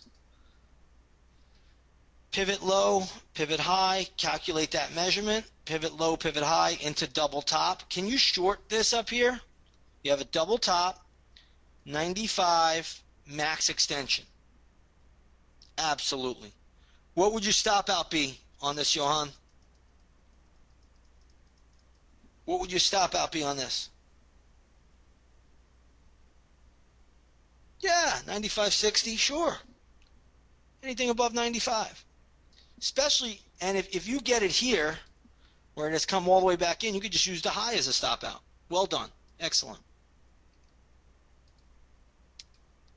Next, we have a chart of Whirlpool. Okay. Max extension from here all the way up, $7. Max extension, $7 into double top, also into 92 even number. Can you short this? Can you short this? Absolutely.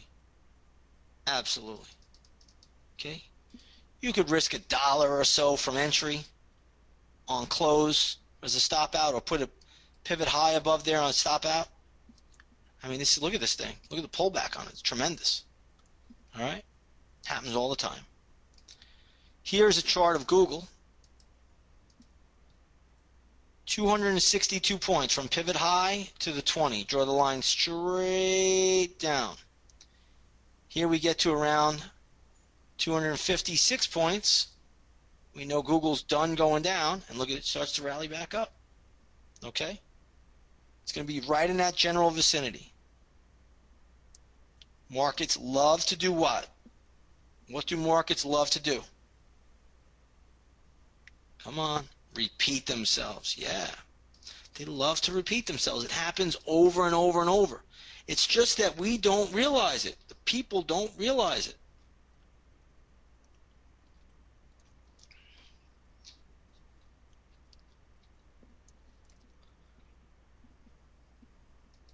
Here we have a chart of crude oil.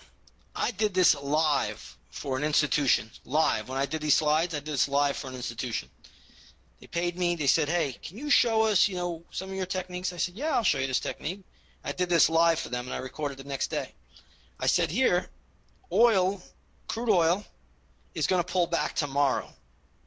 And you had to see the head trader over there goes, that thing's a monster. It's going up every day. It's not pulling back. It's going higher. I said, crude oil is pulling back tomorrow. They said, how do you know this? I showed them the technique, and look what happened to crude the very next day. Very next day. Boom. Was extended, gapped up. Look at that sell-off. Okay? Did this live for an institution. Here we have a chart of Broadcom. Daily chart. Pivot low. Draw a straight line up into the 20. Get that distance. Look at this. Straight line down from the 20.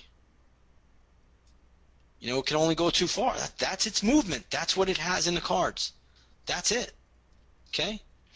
Can't go anymore. Next, we have a chart of UAL. Pivot low. Draw the line straight up. Right into the 20. Do the calculation. Same thing. It's overbought right here. Got to come back down. Same stuff. Markets love to repeat.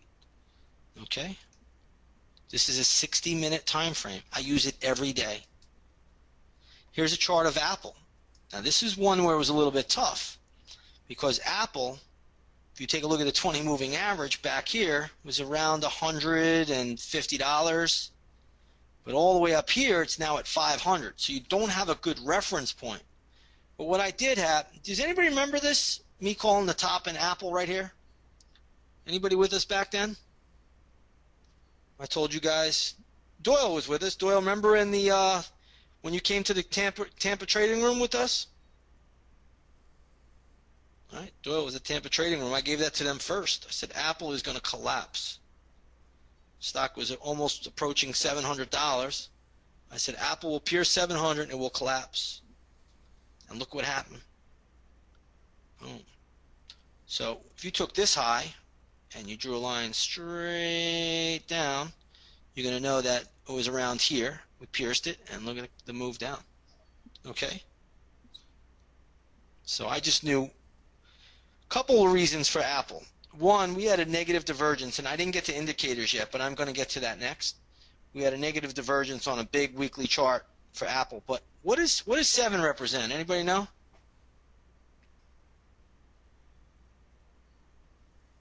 Change. And everybody was loving Apple. I mean, like it was no tomorrow back there at this level. Now Apple's theoretically even higher than 700. But everybody was just loving the stock. I remember even in that conference that we held in Tampa for 1 week, some of the members were arguing with me there that Apple would not break down. It was going even higher. And I said, all right, I'm telling you, Doyle can testify to this. I said the stock's about to tank, and you see what happened. So it's pretty incredible. But if you know max extensions, it's a powerful technique. In fact, Caterpillar was another one. Watch this one. So I think we did this on a weekly, maybe it was a monthly chart. I can't remember. I hope I find it here.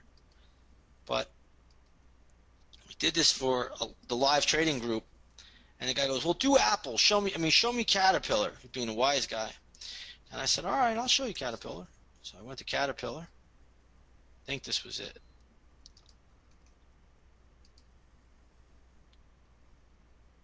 Bingo. So I showed him. I said, "That's all Caterpillar can go up." And look at that, how that works. Look at Caterpillar, just came right back down. So you guys know max extension for Caterpillar, you know. And the 20 moving average is not far off. Here the 20 moving average was at 63. Here it was at 77. So you know you're not that far off. It's going to be pretty close. And look at how perfect, that max extension worked out. This distance right here was exactly the distance to the top. And markets love to repeat themselves. When I first discovered this, it was almost like I thought I discovered fire. I saw my name in lights. I said, "Whoa, Nick Santiago's name's going to be in lights." But it didn't happen to work out like that. But in any case, it is pretty neat to see how it works. Does anybody want to give me a stock? We could try. Give me a stock that's liquid. Don't give me one of these single-digit stocks. Now, I don't want to use that one, Dan. I'm in that trade. Win? Let's see what we find for Win. All right, so Win. A little tough on this one because 20 is a little bit different right now. But this pretty close. Let's take a look here. Yeah, see its price is a little higher, but you can see it's pretty close. That's a tough one because the 20 moving average is so much higher now. Here it's below 100. Here it's, a 160. But this one is real close right here. That's pretty close. Hard to do it otherwise with this one. What's a stock that's been? Let's do Microsoft. Right, stock's been around a while. Well, I don't know if we're going to be able to do that one with 1999 in place. I don't think we've ever had anything close. Let's see. 3D is no good to do. I mean, maybe, but maybe it is. I'll try it. Now, you don't have enough here. This doesn't have enough time. But here, you can use it. Watch this.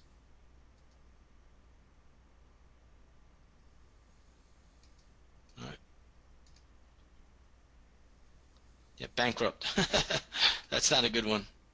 Let's get I actually think this is a level where you can own this stock right now for different reasons.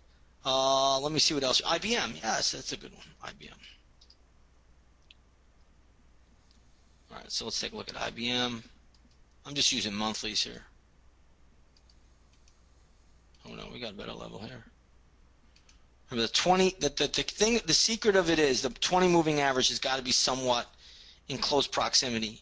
If the 20 is below the $100 level and then now it's at 170, it's hard to do. That's the only problem. So here is the all-time maximum.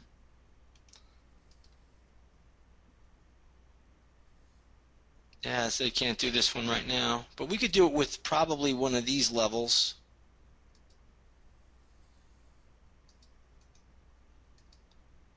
Right. So here you can see, look at that. Boom. Picked out the low. See that? You just got to make sure the 20 is in the same proximity. Can't use a 20 that's trading below the, too far below. It's got to be, around the same place. Look at that. Gave you the dead low. Yeah, I got to trade on that one. I don't want to do it on that one. Anybody else? Try Verizon or something? Well, have nothing going there. Just see. I usually see this by eye right off the bat.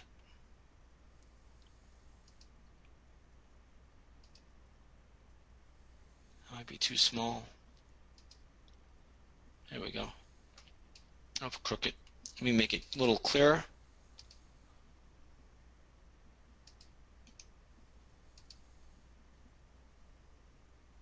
No. moving average is too far. Okay. Oh, here we go. This is a good one. 20 right there. Boom. Pretty close. Pretty close. Moving average still a little bit of a distance, but that's pretty close. So it's a good proximity.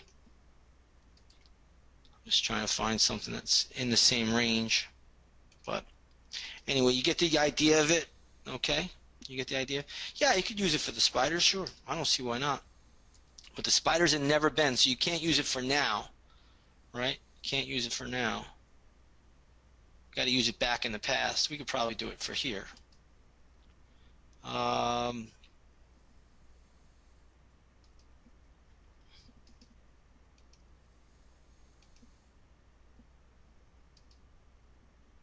Boom, look at that. It's pretty much perfect. See that? Market just repeats itself. Maximum downside. Yeah, the moving average is different here. So now we're up at this level. It'd be hard to do it now. Yeah, you got to have the 20 moving average in the same proximity. Moving average at one big level, then a different low level, it's not going to give you the same reading. All right? Yeah, Google we did already. Google's done. That worked. That was no problem. I got to use Google L. So you could just Google right here. This was pretty easy.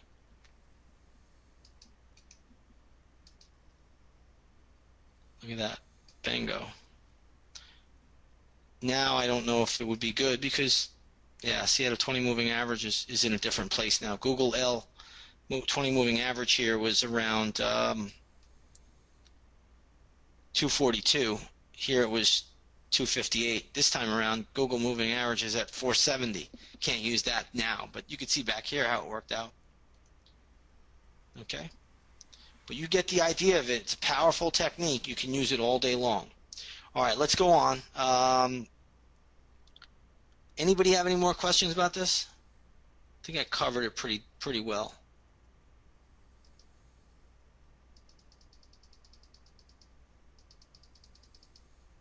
You guys are giving me all the trades. I don't want to do ones that were in trades. Give me stocks that weren't. But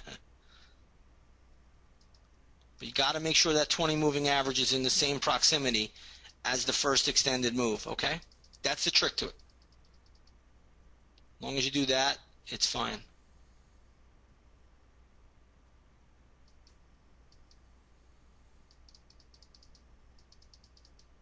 Okay.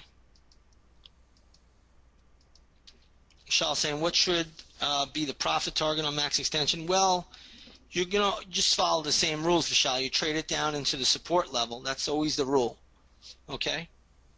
3 to 7 bars, trade it down to the support level, trail your stop loss.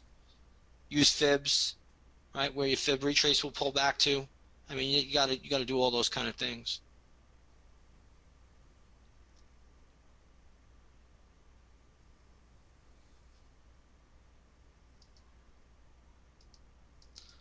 All right, let me just get through, erase some of these questions here. I think we got through all of them. Okay. We're going to cover the commitment of traders report. We're going to cover indicators. Yeah, we still got a little bit to go. All right, so what we'll do now is we'll take our last break of the day. Okay, so 4:39 in the afternoon. We'll take another quick 5 minutes.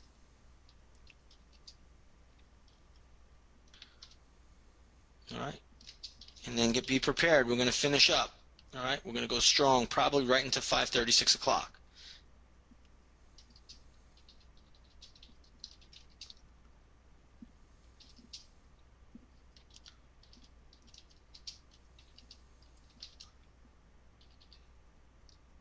All right. We'll take a quick break. Don't shut anything off. Then we'll come back and we'll finish up right into the end of the trading day. We still got indicators. We still have commitment of traders report. We have cycles, and then we'll talk about 2015 forecast, and then we'll be all wrapped up. All right, so we still got a little bit more to go, and then I'll show you guys how I set up my screens and everything like that. So still got quite a bit to go. Okay, take the last 5 minutes, and we'll be right back, and we'll finish up. Don't turn anything off. Leave everything running. Talk to everybody in just a couple minutes.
All right, everybody. Hope you're all back. Hope you're all back.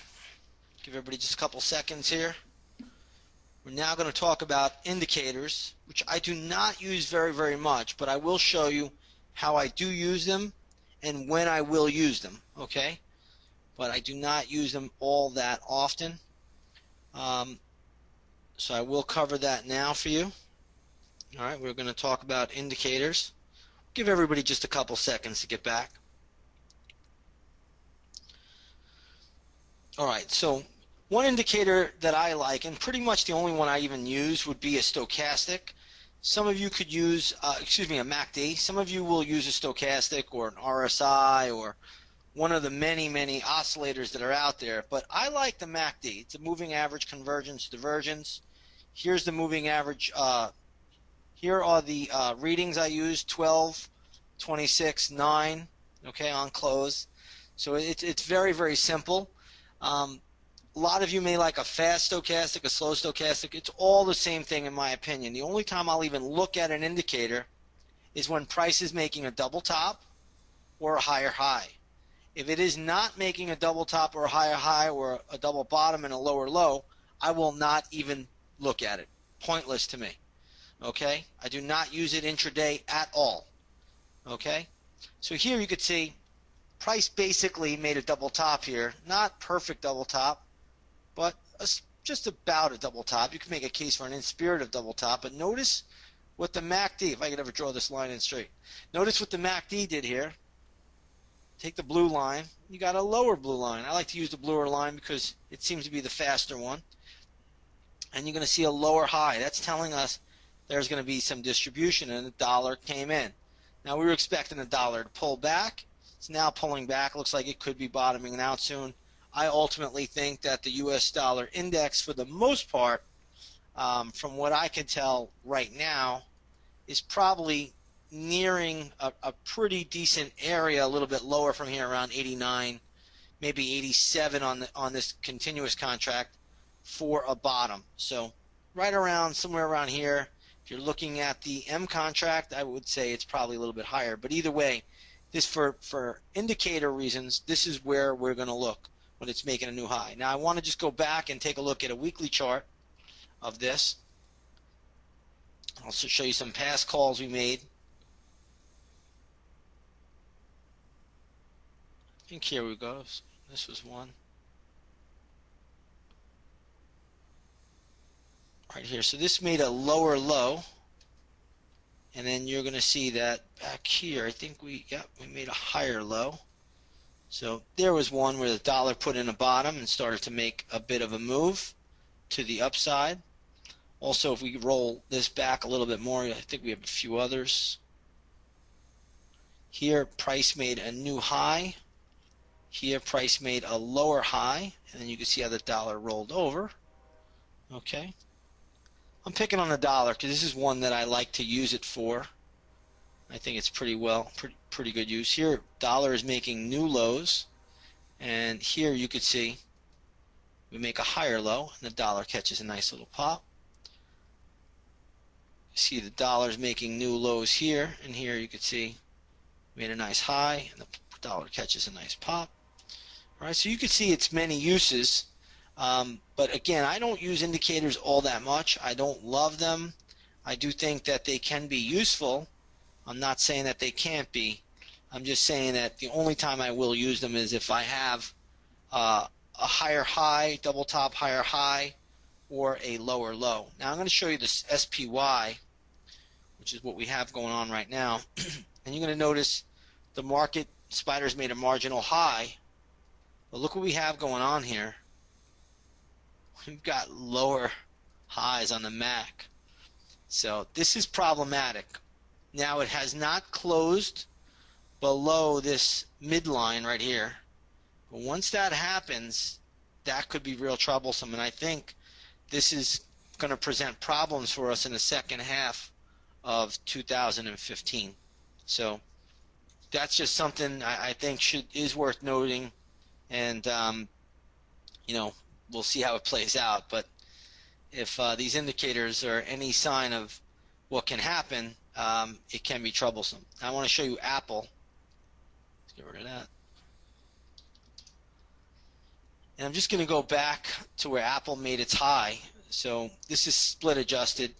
So here Apple made a higher high. And this is what I was talking about to you guys earlier when I said the MACD was also giving me a negative reading. And I showed this to the group in Tampa. Some people just didn't want to believe it. But I said Apple's going to tumble, and sure enough, look how Apple made that higher high, and the Mac was making a lower high, telling me the institutions were distributing the stock. And sure enough, look at the rollover here. It went from 100, split adjusted, all the way down to $60. So that's a huge decline in such a short amount of time. Lily's saying, if you use MACD for small time frames, no, I don't use it intraday at all.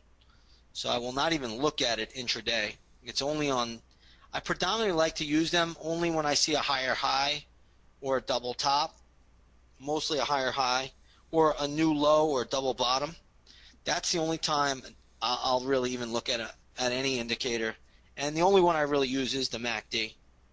Okay? Yep, just look for divergences. That's it. When you make a new high, just look for divergences. And it just alerts you that something's coming. Doesn't tell you the exact date or anything like that. It just tells you that something's coming, something's brewing. Okay? Yeah, daily. The daily for a smaller move, Lucas. Weekly is a bigger time frame, so you'll get a bigger move there. Mike saying, Nick, doesn't MACD lag behind markets for Apple? MACD topped after Apple top? No.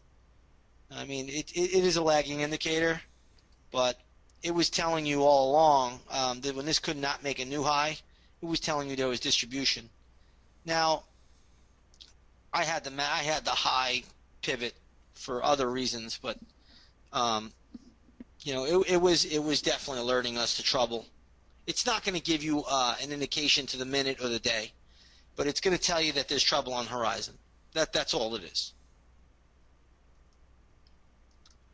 Joseph Stephen saying that, can you use the 20-day moving average intraday? Yes. Yeah, you not the 20-day, you use the 20 period moving average. So if you're looking at a 10-minute chart, yeah, you could use a 20. I have it in there. Have the same moving averages in on every chart. The blue line. Yeah, same stuff works. Yeah.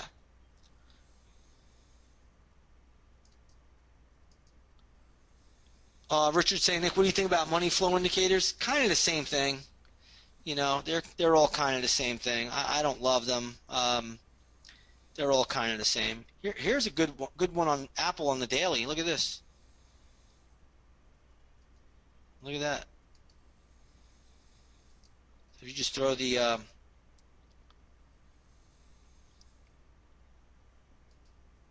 at that, pretty much nailed it. So that's pretty close. So that was a good one.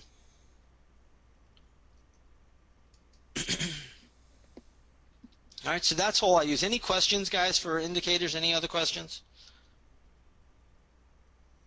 All right, you guys see how I do it. Pretty simple. Only looking for divergences. All right, you got to be making a new high and a lower high on the Mac. Then it's good. Can give you some insight. All right? All right, let's get rid of this MACD. Let's go over to the Commitment of Traders report. All right? Now, the Commitment of Traders report should never, ever be used as a sole product. All right? It never, ever is that important. So let's go to the Commitment of Traders report. To get to this, write this down. You're going to go to cftc.gov. Okay? To get to this report, you're going to go to cftc.gov. And you're going to go right here, Commitment of Traders. All right, it has a lot of information here. Most of it's useless.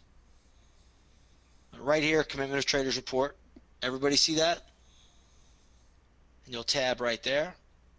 Then below, you'll have a whole bunch of reports. You're going to go to Current Legacy Reports. As you can see, these are already highlighted because those are the ones I look at. So Chicago Board of Trade, you're going to get wheat popping up first. Below it, you get SRW. Here you get wheat, HRW. Okay, here you can scroll down. You got corn, you got oats, you got soybeans. All right. Now, how you read this is very simple. You're looking at the commercial money. All right. Commercial money is what's important. This is going to be hedge funds, mutual funds. This is non-reportables. This is you and I. Okay? Commercial money, right now, they're long 185,000 contracts. They're short 108,000. This week, they added 7,700 to the short side. They removed 262 from the long side. Net, they're still heavily short. Okay? You are never, ever going to trade off a commitment of traders report. Okay? It's just going to give you a heads up. That's all it's going to be. It's like a MACD of reports. All right? It's just going to, you're always going to use the chart. The charts are going to always be your first line of defense. The commitment of traders report, it's just going to be something to look at. It's going to be something that may give you a clue if you don't see something. All right? That's all it's going to be. Now, who is the commercial money? They're the people that need to take possession. Right? So who needs to take possession of wheat? Anybody? Who would need to buy some barrels of wheat? Or some bales of wheat, I should say. Kellogg's. Right? General Mills. Anybody that is going to use the product is generally going to be someone that is going to be a commercial. Okay? So they're telling you right here, they need the commodity. They're going to buy it. All right? That's what they're doing. All right? That's how you want to look at it. That's how you want to view it. Now, if you scroll down a little bit more, what you're going to see here is that, you got the 10-year U.S. Treasury note. You're going to see right here the commercial money took off a lot of their longs, but they're still net long. Took off a lot of their shorts, but they're still short 1.8 million shares. They're long 2.1 million shares. All right, so that tells us yields on the 10-year could pull back a little bit. Okay, let's take a look at the Dow Jones. This is Dow Jones consolidated. They're short right now, and they added a little bit of shorts. This comes out every Tuesday. The report comes out on Friday, but it's from Tuesday's close. Okay, here you can see. Now, is there a big difference between 28,000 and 38,000? It's 10,000. It's a fair amount. They did remove some of the longs here, so that's telling us the market could be a little bit vulnerable. Now, you can get a lot of mixed messages. All right, if we go over to, say, Chicago Mercantile Exchange, we could scroll down to the spiders, and you'll see here S&P 500. They're long by about 13,000. All right, so the commercials are 76,000 long, 63,000 short. They did add some shorts, and they did add some longs. So it's telling you, hey, some people are short, still they're net long. All right, you scroll down a little bit, go to the NASDAQ 100, consolidated. You do not want to use the minis. All right, what you're going to see here is that they're short 50,000. They took off 3,800 longs. They're long 39,000. They did remove 1,700 longs. But net, these guys are short. That tells us, markets are still going to be choppy because we don't have everybody on the same page. These guys are short. They're long the S&P and they're short the Dow. What's going on here?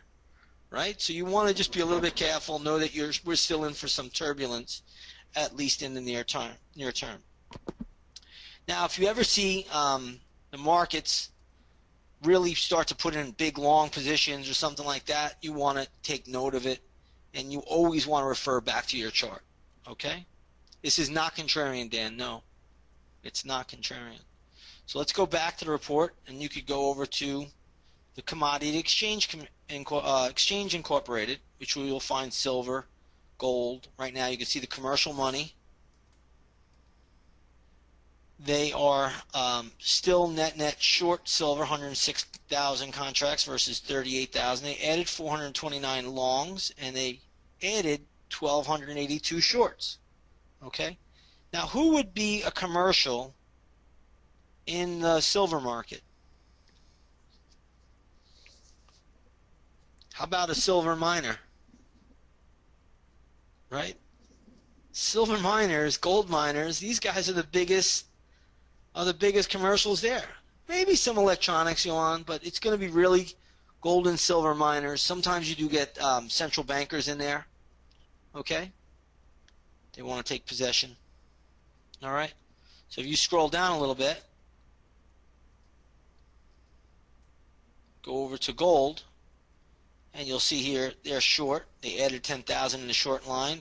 They're long 144,000. They added 6,700 to the longs. But the biggest shorts in this market are the gold mining companies because they're so afraid they're not going to be hedged if gold does decline against them. Okay? Do you see that, Thay? Do you understand that?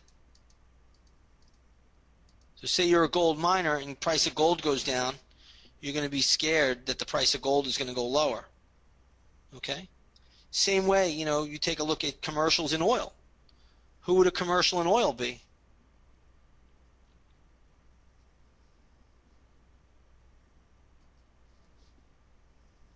ExxonMobil, right?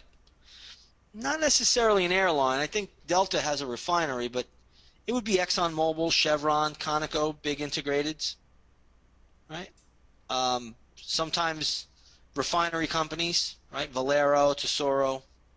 Yeah, definitely, right? People that need to take on, the commodity themselves. They would be the commercial. Okay, so if you take a look at crude oil, this is on. Here's nat gas, right? See, they're long nat gas. Nat gas has definitely been moving a little bit higher. If you take a look at, let me just go down to crude oil. We call West Texas WTI.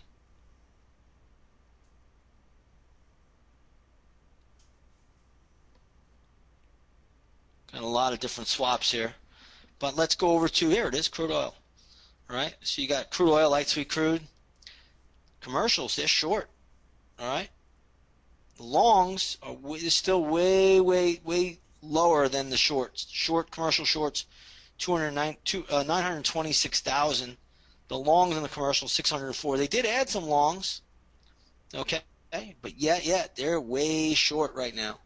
So it tells us the crude oil move is probably, getting close to running its course. Probably has a little bit more because of the trend. Yeah, I mean, I wouldn't short crude right now because of why? Here's the trend, right? The trend is up. Yeah, the trend is up. But once it starts to break down, you start to get lower highs and bearish patterns. You can short this again. Okay, and the dollar, yeah, Vishal, exactly. The dollar has been weak. Once the dollar bottoms out, it's over for crude. Okay? So that's the way it works. That's the way it works. Does anybody have any more questions on the COT report, Commitment of Traders report? You can find this by going to cftc.gov. All right, you will not get slides or anything regarding the Commitment of Traders report. So hopefully you took some notes. Vishal saying, who would be the commercials for the S&P 500 and NASDAQ? Yeah, the big institutions. Money center banks, right? JP Morgan, Goldman Sachs, UBS, Deutsche Bank. All right? All those guys.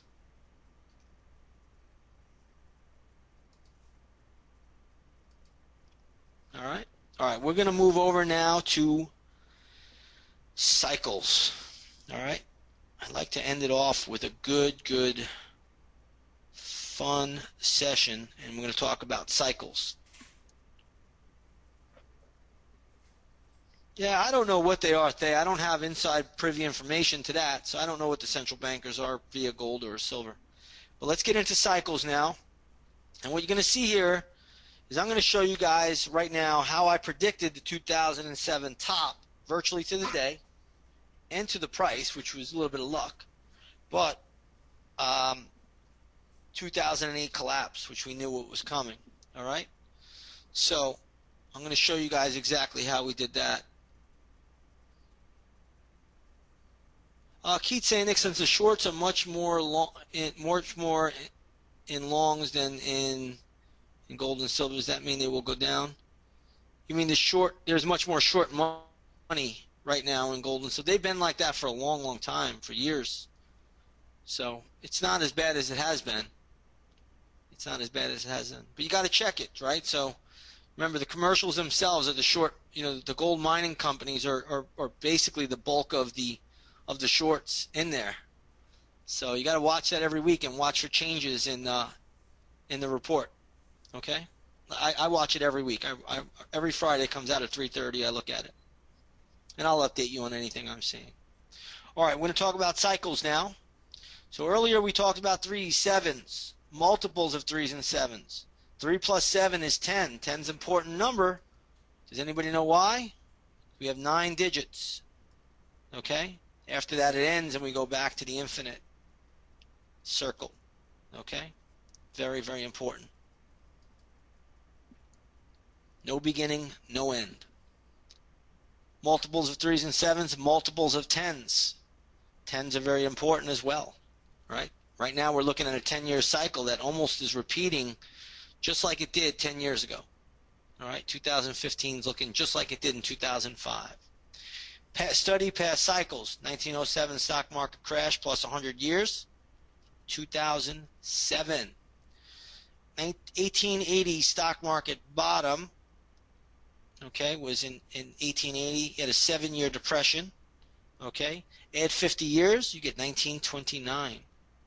All right, 49 years. You think 49 is important? How many people think the number 49 is important? Absolutely important. 7 times 7. Yeah, that's an important number. Extremely important, right? 7 times 7, 49. If you take the Advanced Cycles course, I will show you more about the 49s.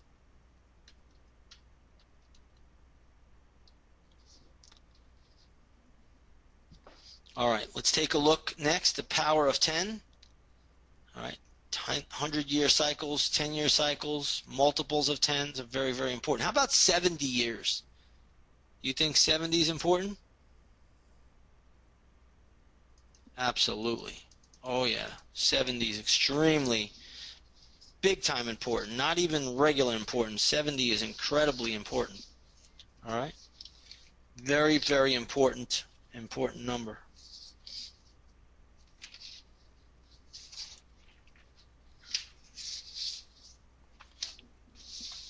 All right, let's get into how we predicted that, and we're going to talk about how we could predict future markets as well.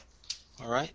So here we have 2 pivots in the year that are very, very critical. We actually have 4 or 5, but we're going to talk about 2 of them that I believe are extremely important.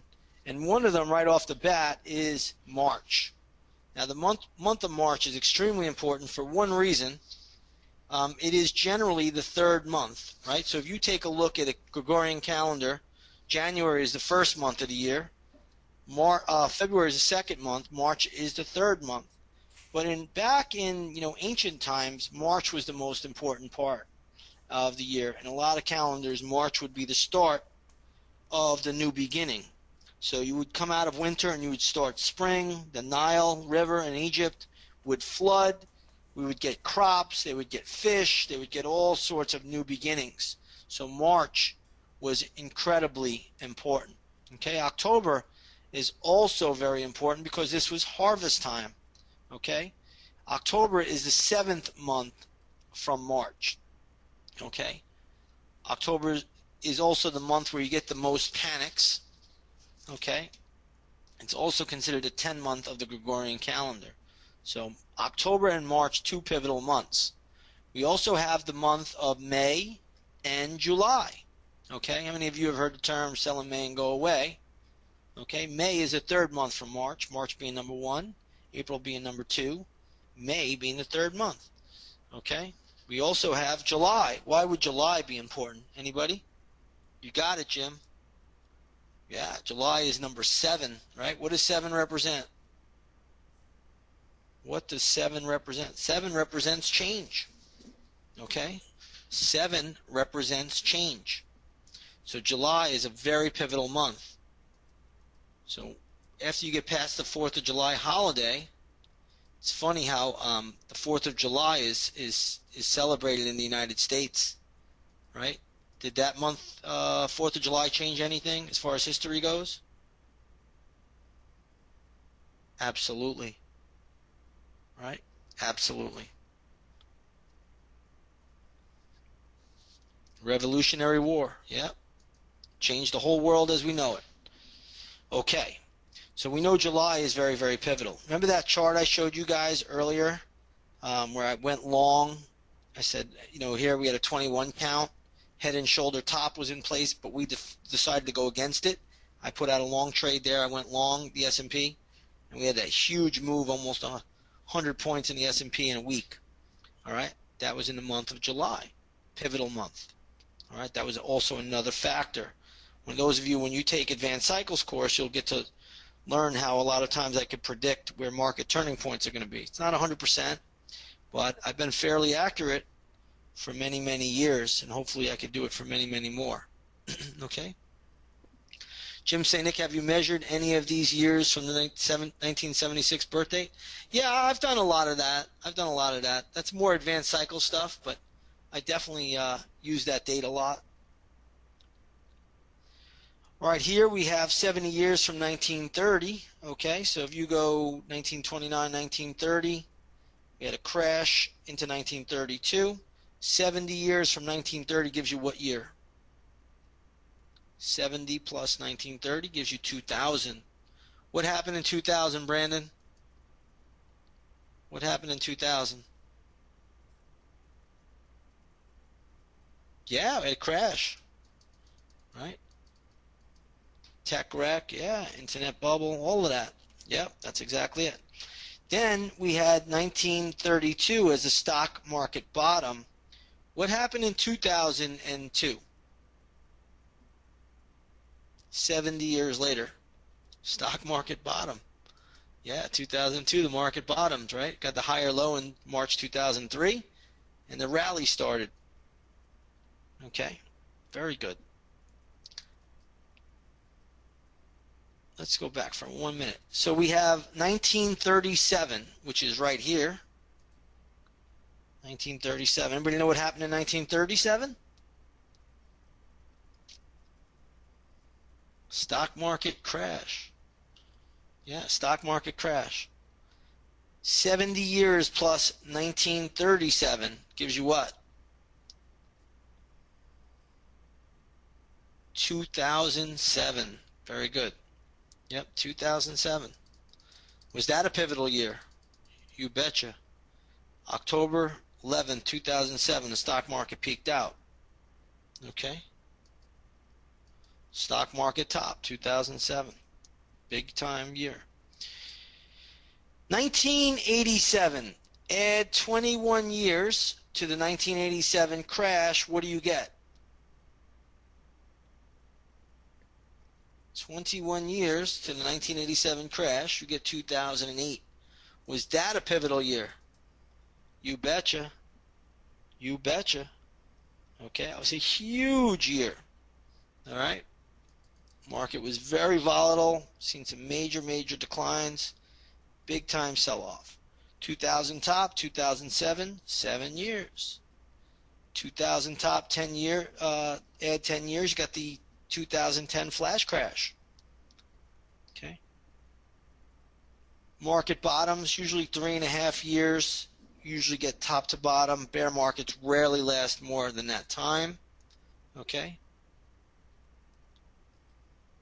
2002 low and 2009. Also 2002 low plus 7 gives you the 2009 low. So again, you can see 7, very, very important number. What does it represent? Change. Yeah. So short-term cycles, you always want to watch 7 days, right? We know that's a week. 7 weeks, 70 weeks, 70 years. Okay. 70 months would be important. All these 3.5s, and again, they're very, very important. Now, real quick, just to go back for a second. In order to tell the market was going to top out in October 2007, okay, I'm going to pull it up on my charts here. October 2007, it was a hard thing to do. In fact, in 2007, I was getting short constantly and then getting stopped out. I caught the February top, I caught the high in July, and then I said, this is it. Everything happens in threes. It has to be October. But it wasn't until I was doing some reading and doing some research that I realized when it was actually going to be to the day. Now, real quick, do you think 700 years is going to be important? Does anybody think 700 years is going to be important? Absolutely. So if you take 2007 and you minus 700 years, what do you get? You get 1307. Does anybody have a clue that has not taken this webinar?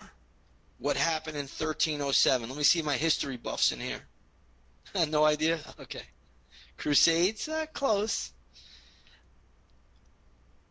No, not the Magna Carta. 1307. In 1307, the Knights Templar were persecuted by the French king. 1307, the Knights Templar were persecuted for heresy by the French king. Does anybody know what day that was? Anybody know what day that was?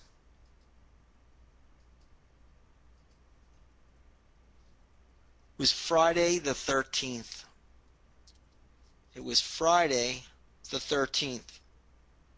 The market topped out on October 11th, 700 years later. Now, why would that be important? Knights Templar, heck, they were like a religious order. What are you talking about? That's where people get it wrong. The Knights Templar were not a religious order. They were a religious order. They did have stuff going on there. But they were the bankers, the first global international bankers ever in recorded history. So if you wanted to go from, say, Rome to Jerusalem, and you had, 2 pounds of gold, or just say you didn't want to bring that on your trip, you would deposit it with the Knights Templar in Rome. They'd give you a receipt. They'd write your name down in a book. And then you would go to your journey and you'd be able to pick up and retrieve your gold when you got to your destination. This way you didn't get robbed by bandits. You didn't have to travel with it. You felt more secure. You just brought what you needed for your journey. If you needed a loan, you go to the Knights Templar. Right? They would make loans to everybody. And they were international. They were in France. The French king owed them so much money, he did not know how to pay them back. So what did he decide to do? Kill them. What kind of crisis did we have in 2008? What kind of crisis did we have in 2008? An international banking crisis. Subprime. All of the things were just going on. Financial meltdown. Great, Vishal. Well said. Right? Banks under pressure. It was a financial crisis. It wasn't a crisis because some guy was, not going to work. It was a banking crisis. Right? The system started to break down. People didn't trust each other. Confidence was lost in the financial system. Okay? It was a financial breakdown. And the last financial breakdown that happened was when the Knights Templar were persecuted 700 years earlier. That's how I found out the date in October. I said the market will top out by Monday. I put that out Wednesday night. I said if not tomorrow, market will top out by Monday. And sure enough, 700 years later to the day, I predicted it. People were saying, Nick Santiago, that guy is crazy. And I didn't tell anybody. It's because I'm looking at the Knights Templar's date. I just said, hey, market will top out. You can believe me or you can't. I'm going short. And that's how it happened. That was one of my greatest discoveries ever. But one thing you're going to notice about this business, the longer you're in it, you become almost like an archaeologist. You're always digging for more information. You're always looking at patterns. You're always looking at different aspects in the market. You're looking at different cycles, whether it's new moons or full moons or different things in the market. It's constantly pulling and tugging. You're always, always digging. You're never getting bored. There's no such thing as boredom in this business. You're always, always, always working and looking to find out more information. Okay? Scott saying, Nick, that's pretty hard for me to believe they are connected. That's fine. Listen, everybody will have their opinion, but I made a fortune off of it, and that's the difference maker. And you know, in the interim, I was able to help a lot of other people that were members. The members here were able to make a lot of money. And even in 2009, when we got to the bottom in March, I did a radio program, and I told them, I said, well, the stock market, bear market will be over in very, very soon. You know, we're going to bottom out. And they said, when? I said, well, probably the first, second week of March. And I said this in late January. And they said, well, what are you going to do? I said, I'm going to buy financial stocks. And they laughed. The guy laughed on the phone on the radio program. He laughed at me. And sure enough, I did it. Just like I told them in August of 2007. I was on a few radio programs, and I told them, hey, Citigroup's going to collapse. Countrywide's going to collapse. All these companies are going to collapse. I gave them a list of, you know, a laundry list, and it all happened. It all happened. So, I mean, you know, we don't have to believe it, but, you know, there are a lot of signs out there. Maybe you don't believe in sevens, you don't believe in threes or multiples, but the ancients were talking to us, and history repeats itself. Okay, that's the problem with man, is that, you know, we have a short-term memory, and you know, we actually refuse to learn from the past. That's why we just constantly repeat our mistakes. We're in wars every 20 years. You know, can't find peace. You know, it just still amazes me. But anyway, that's how we did it. Now let's look forward to 2015. All right, let's go to the daily chart. Now, if we look at 2005, which is a cycle I like to really look at closely because it's a 10-year cycle earlier. Markets love to repeat those 10 years, right? We just talked about 10. 7 plus 3 is 10. Let's just go back to 2005. And what you're going to see here, look at the volatility, right? First half of the year was very volatile. Then, you know, came middle of May, late April, markets started to move up. Then we got to around August, and we got a lot of volatility again. Well, it hasn't been the same way this year. Let's just fast forward to present times. But let's look at 2015. Right out of the gate, started with volatility. First week of the year was down. In fact, the first month of the year was down. That's a rarity. Normally, when you're down the first week of the year, or the first month of the year, you have a negative year. However, this is a little bit special. This is a 5-year of a decade. Now, if you've ever followed my work, I learned from W.D. Gann many, many years ago that the 5-year of a decade is never a negative year. We have never had a down year in the 5-year of a decade, ever, in the stock market, ever. So we know we're going to get volatility. We know we're going to get sell-offs, but you can buy the market if you can find the right support levels, okay?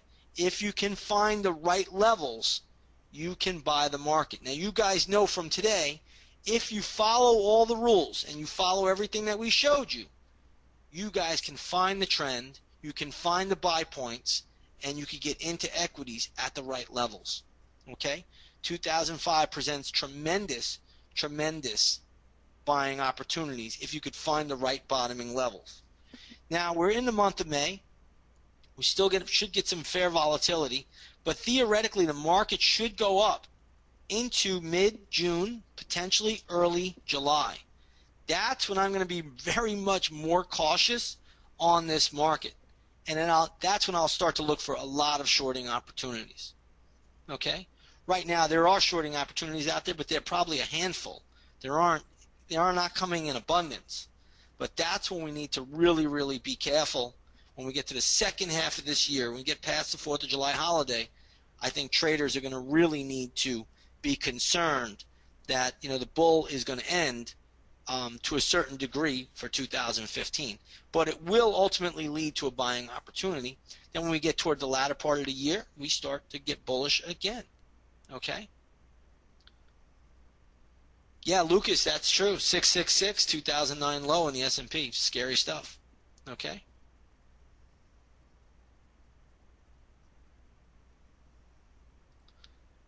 A few other questions here. Leo say, Nick, how do you put the days together for any pivotal point when there are so many major events and so many combinations? Do you look for multiple cycles? Yes. That is one of the things I do. And if you're interested, Leo, probably next month or the month after that, I'll be giving out the Advanced Cycles course. So if you like this little part on cycles, you'll probably love the Advanced Cycles course, because that's where I explain how we find pivot dates. That's where I'll explain how we look for turning points. I'll talk about the astroscience. There's a lot more behind it when we get into that part of it. It'll be somewhere on latter part of the year, but there's going to be buying opportunities throughout the entire year. 5 year of decade, you do want to be a buyer of the market at certain points, and the first half of the year is the bullish half. Okay? All right. Anybody, any questions about that? Because I'm going to show you guys how I set up my screens. Okay? I'm going to show you how I scan for stocks. All right? So here, let's just move this all to the same stuff. Link to all. I'm going to put daily, weekly. Let's open up a new chart.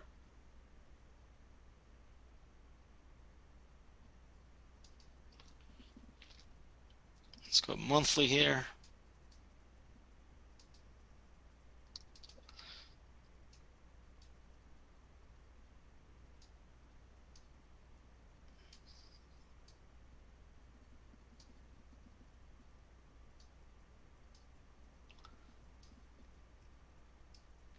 So when I scan for stocks, I'm just going to show you how to do it. Here I have the daily, here's the weekly, this little chart is the monthly. One of the things I like to do to look for trade setups is I'll just go through my stock list. So here you could see, here's my list. And what I'll do is, I'll just scan through it. I'll click it, and all these time frames pop up. Once the time frame pops up, I'll look for the setups. So I'll look and I'll see, oh, look at this. There's a breakout here. Monthly chart, what's that telling me? Is it max extension? But I'll just scan through the charts just like this every day. So take a look at LinkedIn. I say, ooh, LinkedIn, let me look over here. Oh, the monthly chart looks interesting. Let me pull a fib retrace. I'll go to pivot low. I'll go to pivot high. Ooh, look at that. LinkedIn's coming up to a 618 at 189. Prior pivot also. I think I could be a buyer at 189. So you see how I'm starting to look at different levels, different charts? Okay, that's how I scan through it. First Solar, I'll look through the charts and I'll say, ooh, look at this. It's holding this level here. I can run a fib retrace there. Ooh, it's a bearish pattern on the daily. Ooh, the monthly's not so bad. Right, let's run a fib retrace on this one.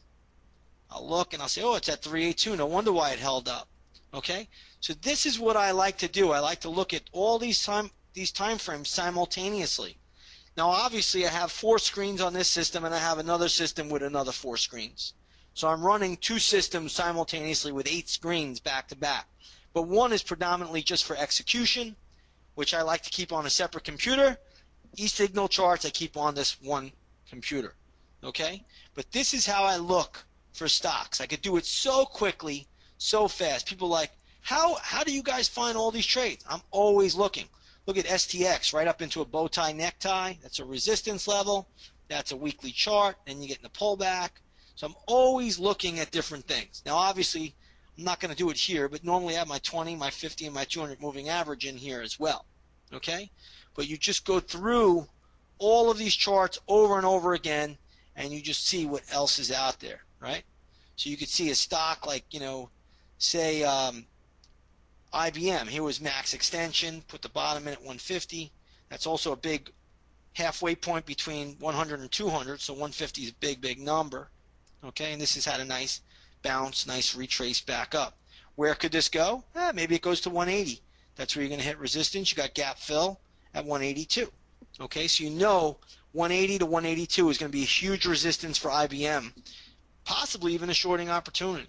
Okay, we go back, we look at triple Qs, we look at eBay, look at Twitter, right? Twitter's coming down to a green bar low. Green bar low is at 36.92. Usually green bar lows where inside bars get pierced, right?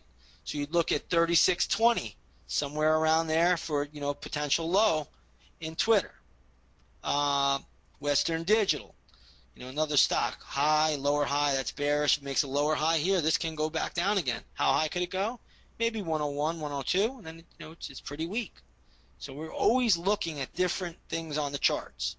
Okay?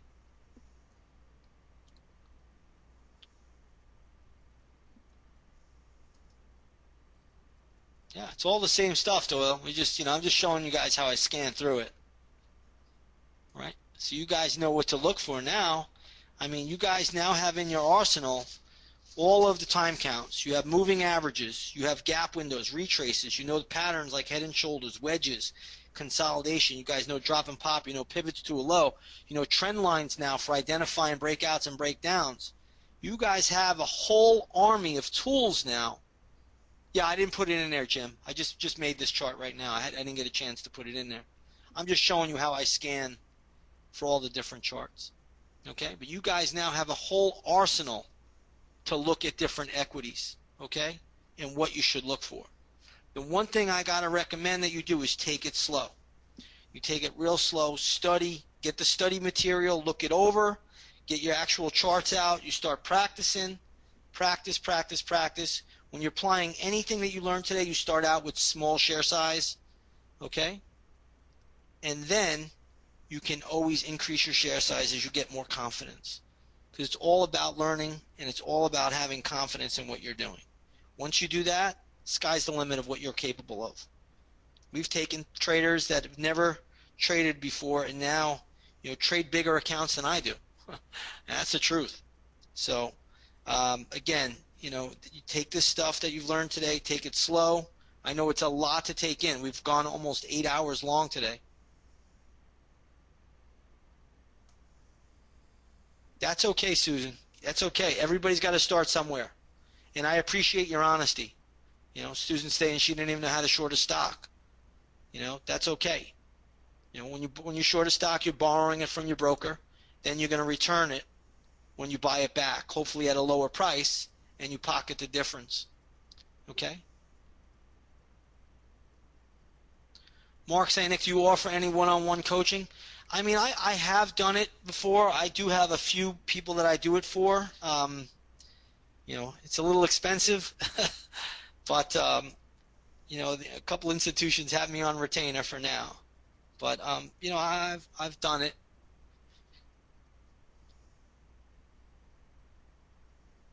Yeah, Dan Sanick, you mentioned before you use 3 methods to find levels. Well, those are mathematical calculations. I don't share those. I don't give those out.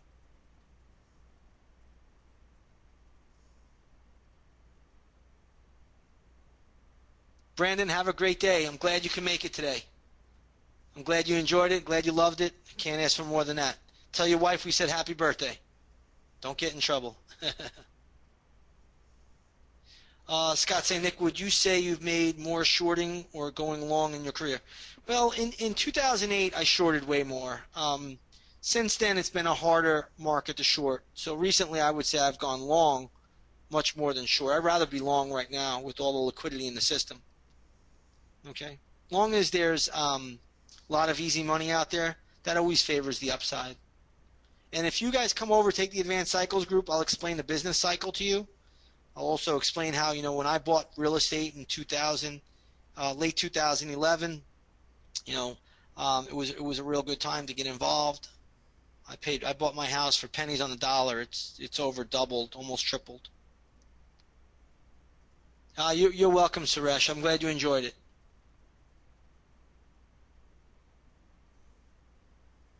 Yeah, we might do something like that, William. We were talking about doing one like a destination type seminars. So that's a possibility. But it was just a lot of work. It was just a lot of work.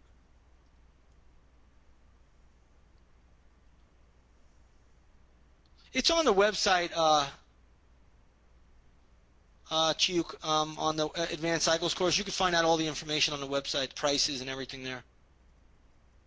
Uh, Les is asking, Nick, can you tell me your favorite pattern? By far, inside bars. Inside bars, I've made more money off inside bars than anything else. That's why I spend so much time on it with you guys. Lily saying, Nick, how do you know if a moving average is minor or major? It's easy. If price is coming from an extended point into the moving average, it's major. If price consolidates above the moving average or near it, that's minor. Remember? You'll study those notes, Lily. Yeah, you got to study them. It's all in there. Okay? Randy saying, Nick, what do you think about real estate now? I still think it's okay. I think you still got probably 3, 4 more years for real estate to hold up well.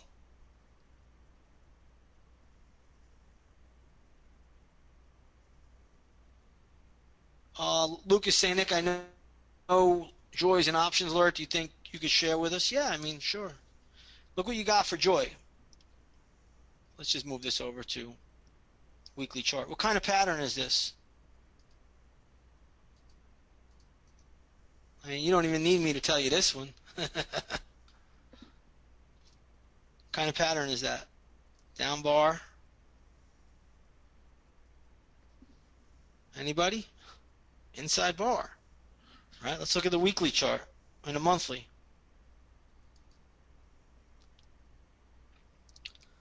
It's not extended or anything, so it could still have more downside all the way down to this, 35, then 30, and even lower. Oh, I mean, right now, if you look at the weekly chart, just calculate this, right? So right now, you'd be looking at, basically double bottom, 37, 38. You'll get it tomorrow, Scott. Maybe after the close, I'm not sure. If my assistant gets into the office, you'll get it tonight. I'm just not sure when she'll be in there. Okay. Yeah, that was Gareth on the VLTC, Brian. Awesome call.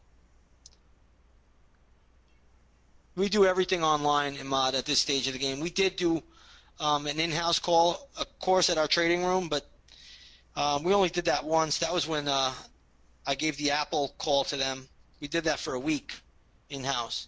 But we'll probably do something abroad, I think. Not sure if we're going to do Asia or the Caribbean, but we are looking to do another one later this year, maybe early next year abroad. Forgive me if I'm missing anybody's questions. There's just hundreds in here. So if I'm missing anybody, forgive me. Oh, Scott saying, Nick, do you think we'll be able to trade during a financial meltdown or markets will be? No, I think you'll be able to trade. 2008 we traded. We did it with great success. So I don't think there'll be any problem. Plus, hopefully you're on the right side, so you're not going to worry about that. Yeah, Netflix is still a strong stock. Let's just go over that one quick because I know a lot of you are asking about that, and I get emails about it too. So it's getting overbought. It's getting extended. But remember, we're at a new all-time high here, so we don't have we can't use a max extension for this one, right? Because, the moving averages now, the last one we had was here.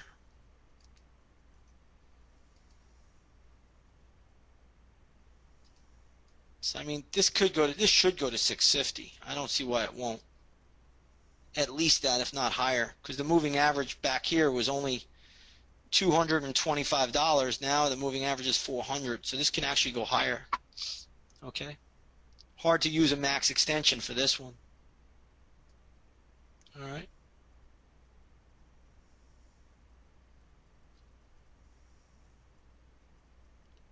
Yeah, I just like looking at dollar yen because the institutions are in it.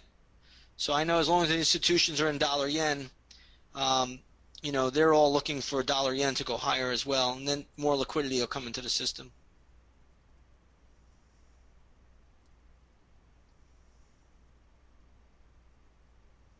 Mike M. saying, Nick, I have a question about resistance support into candle bars.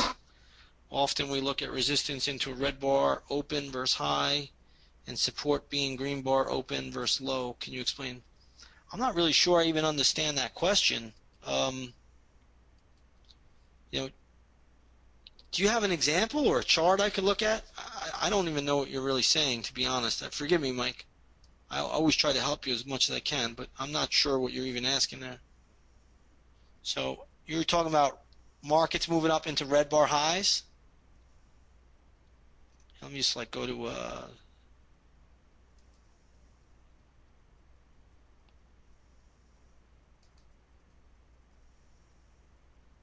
here market went to a green bar low right here, and you got a little bounce. There's another green bar low, and you got another bounce. I'm not really sure exactly what you're referring to.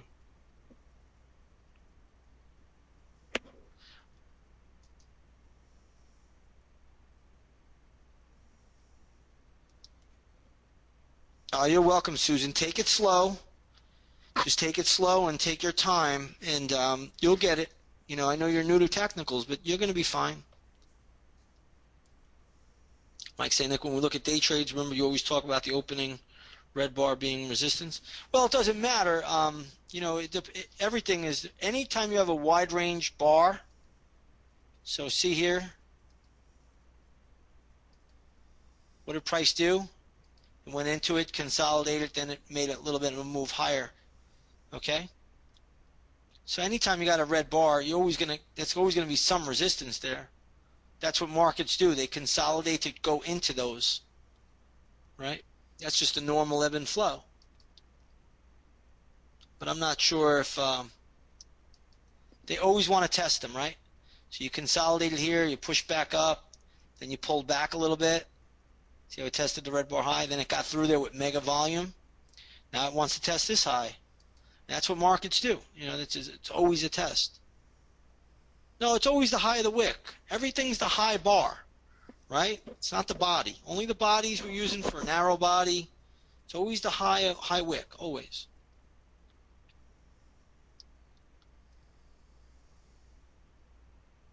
We're going to try to present a recording for you guys, Nick, and we're going to have it on a link. We'll give you guys a link to view it, hopefully, okay? Coming to us from England, awesome. It's late over there, but great. I'm glad you were able to attend. Thanks for coming with us. You're welcome. You're welcome.